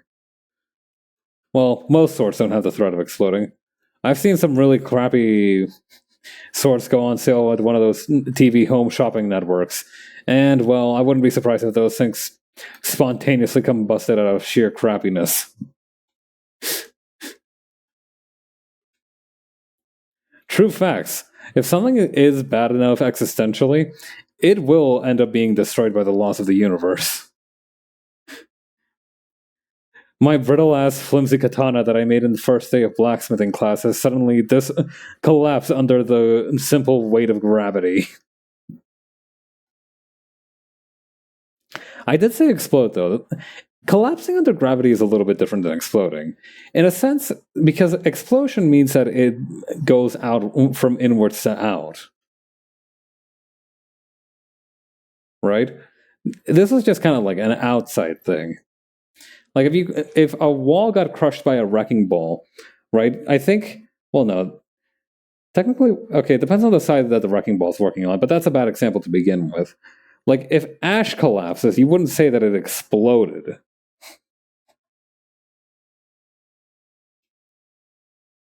Right? Like if you have like cigarette ash and you tap it and you tap the cigarette lightly and it collapses, that's not an explosion. That's just a ash having zero structural integrity. That is a skill issue.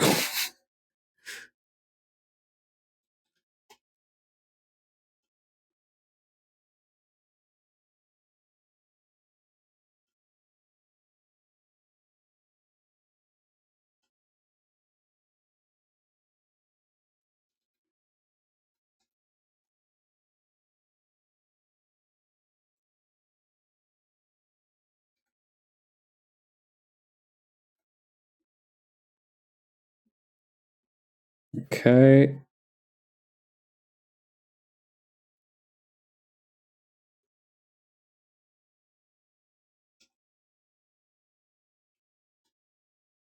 This neck is way too high up.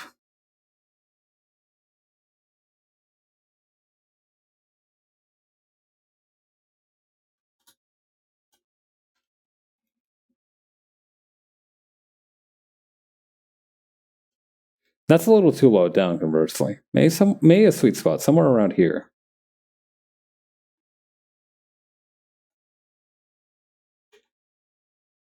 I think the grenade might be too big. I think that's also what's kind of messing with me here.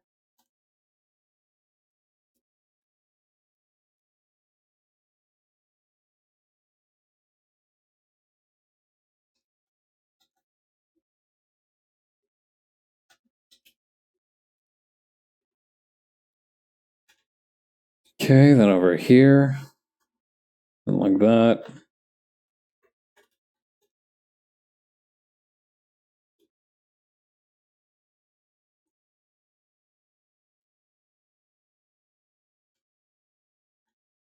Then like this. Swoop down a little bit.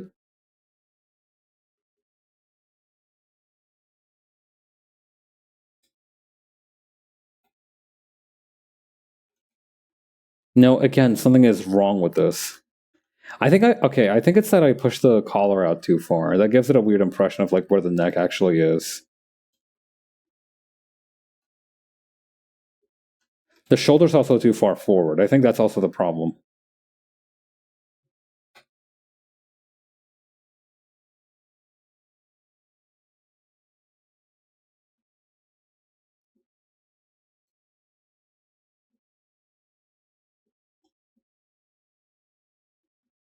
Okay.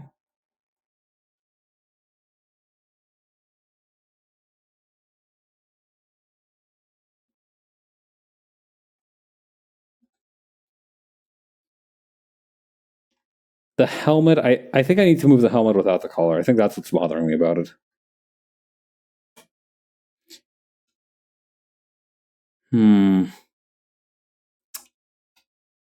It always just annoys me whenever I spend like 15 minutes on something that could have easily been solved by bringing a 3D model into it.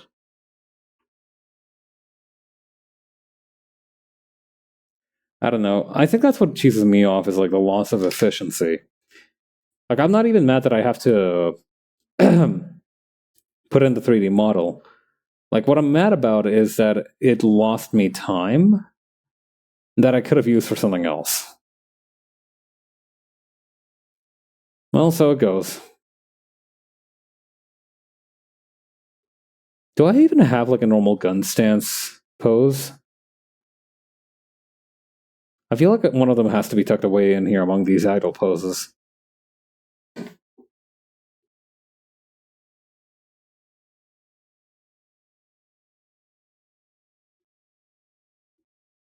Someday I shall find it.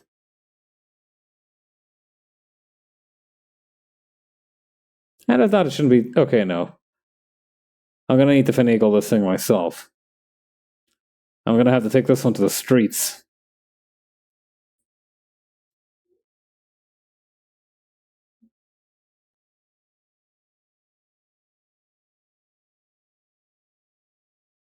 Let's see, how about... one with the arm out. This one's close enough. This one's a pretty cool pose. But unfortunately, it's not what I need. There we go.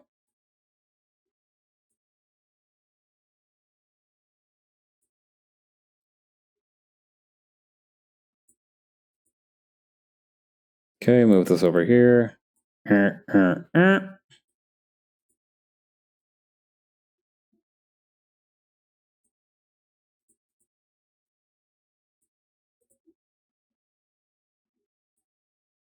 Let's see.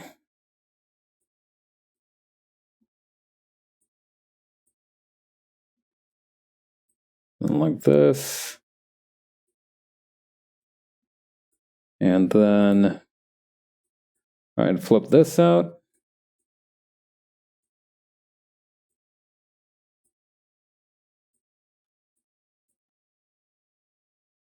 Come on, boss.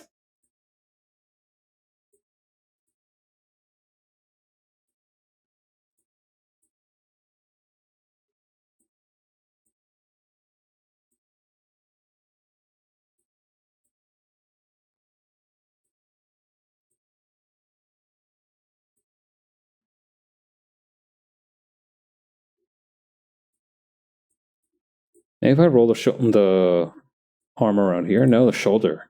It's gonna need the shoulder to move now.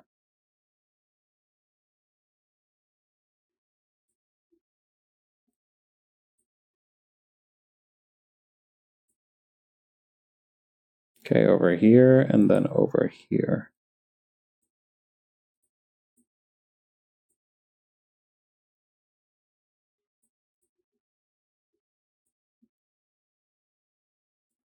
I'm just gonna put this little finger away because I don't think...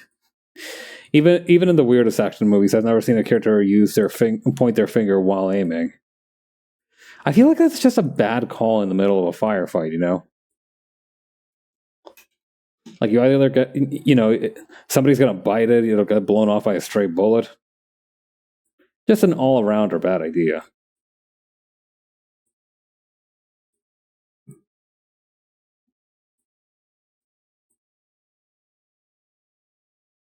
Hmm.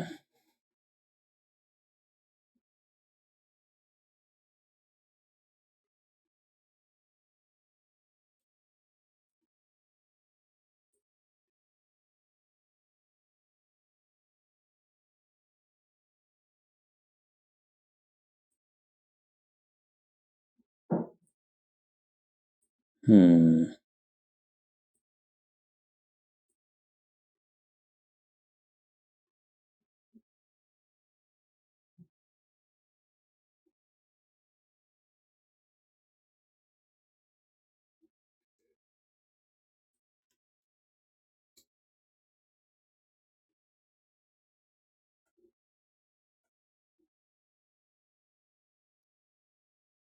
Maybe by...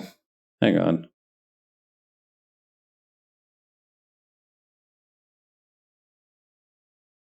This needs to be put further out. But that'll cause problems with the other arm. Or will it?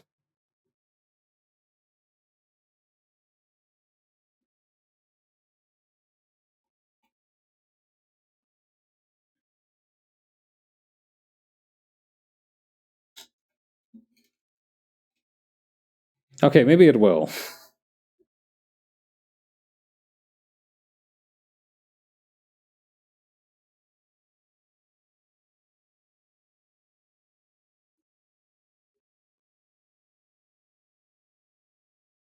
Alright, good enough.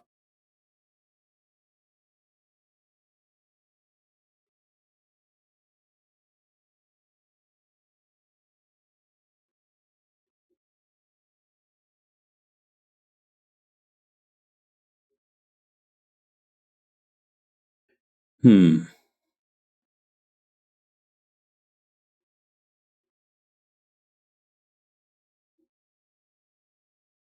Wait. I've got an idea for how I can make the for how I can make this really good.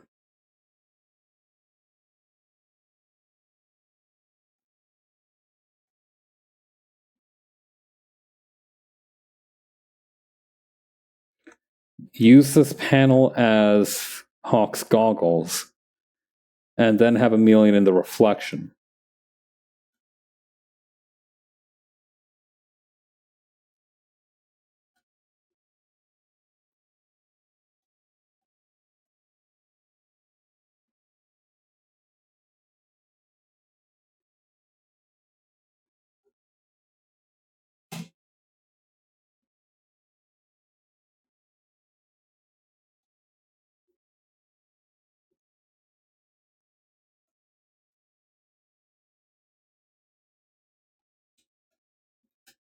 Okay, so that's going to be the kind of under image of this part right here.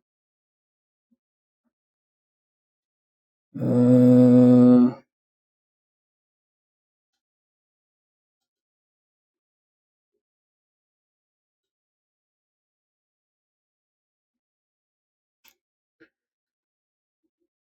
hmm.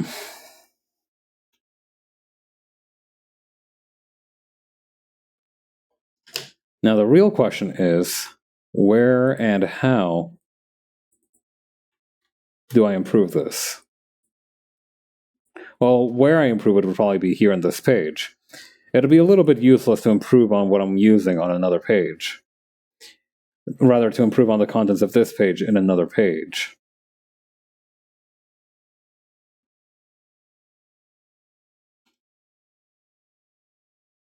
So here's what I'm thinking. We grab what's inside the lens here.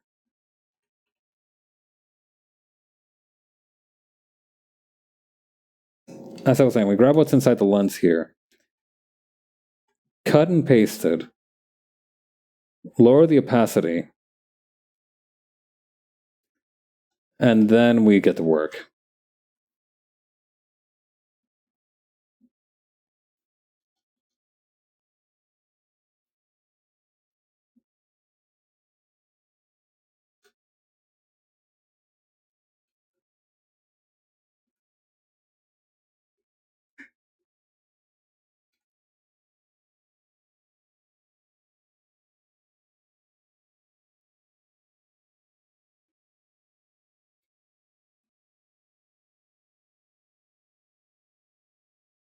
Okay.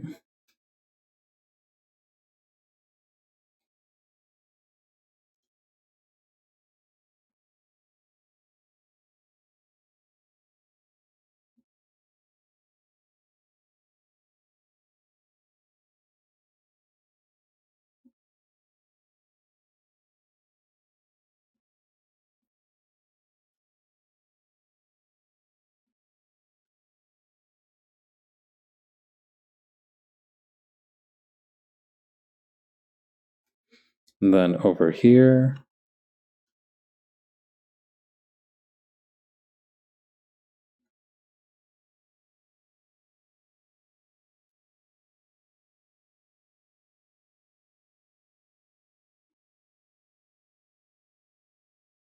Yeah, Amelian's haircut this time around is a lot more close cropped than it was in the first comic.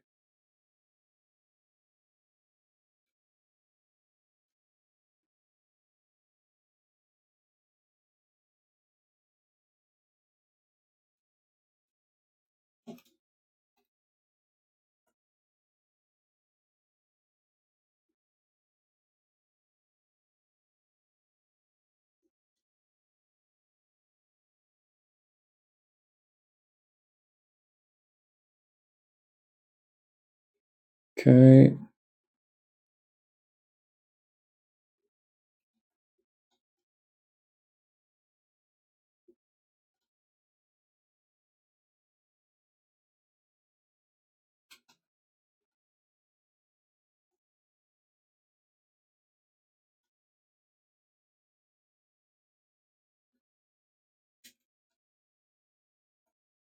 Oh, I would have to flip a million right here.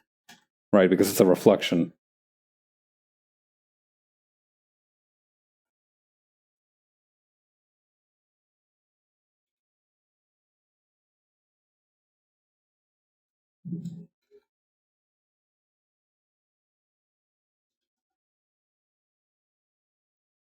Yeah, so my idea is like she's just like flipping her head over her head.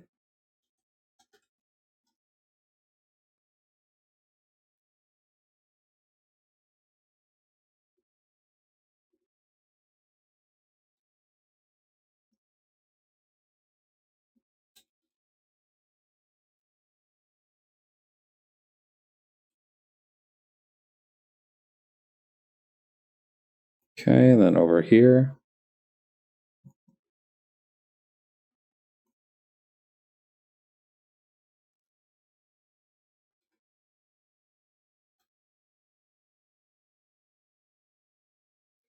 Probably tucking the little data disk away somewhere in here for safekeeping.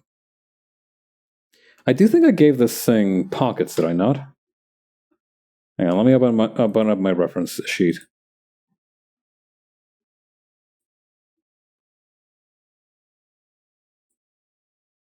Let's see.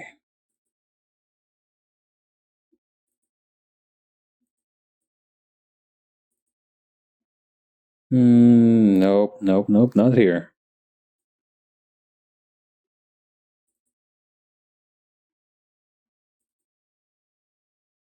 That's weird. I had Gora's reference somewhere around here. Where did I put it?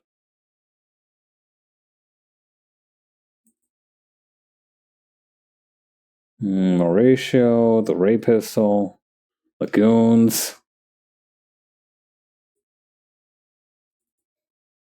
No, it should be around here. Where's Gora?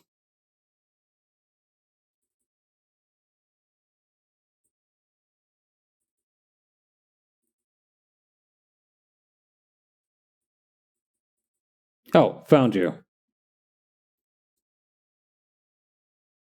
But yeah, this shirt has pockets. I gave this shirt pockets, I'm pretty sure. I gave it a pocket. One. One is enough, though. One is enough. Let's see.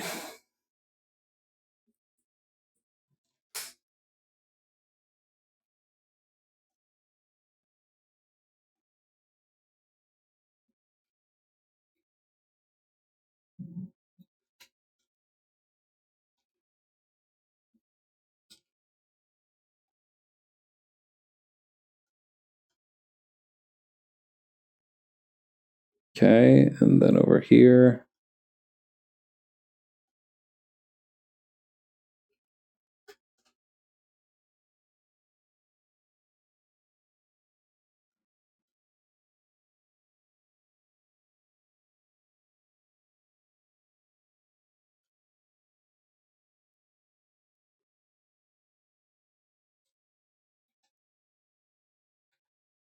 Then move this part just a little bit further up.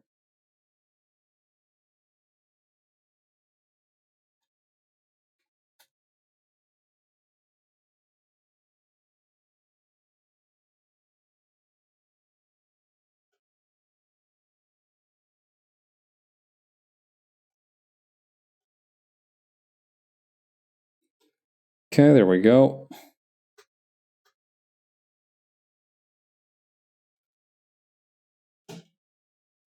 And then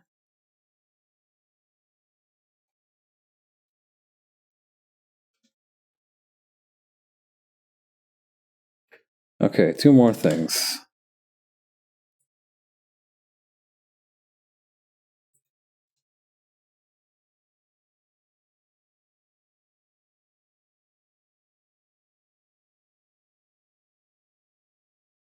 Actually, we can probably call it there for tonight.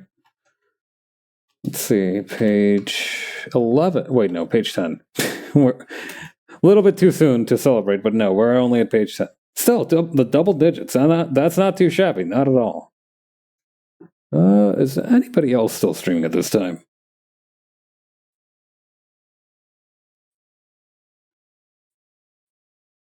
I mean, it's a Tuesday night. I don't know. I feel like Tuesdays are kind of a slow day for streaming.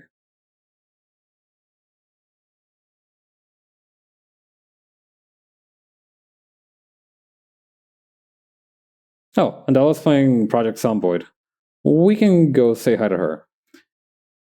But other than that, yeah, thank you all for joining me. Hope you have a great rest of your week, and I will see you all tomorrow for some Street Fighter 6.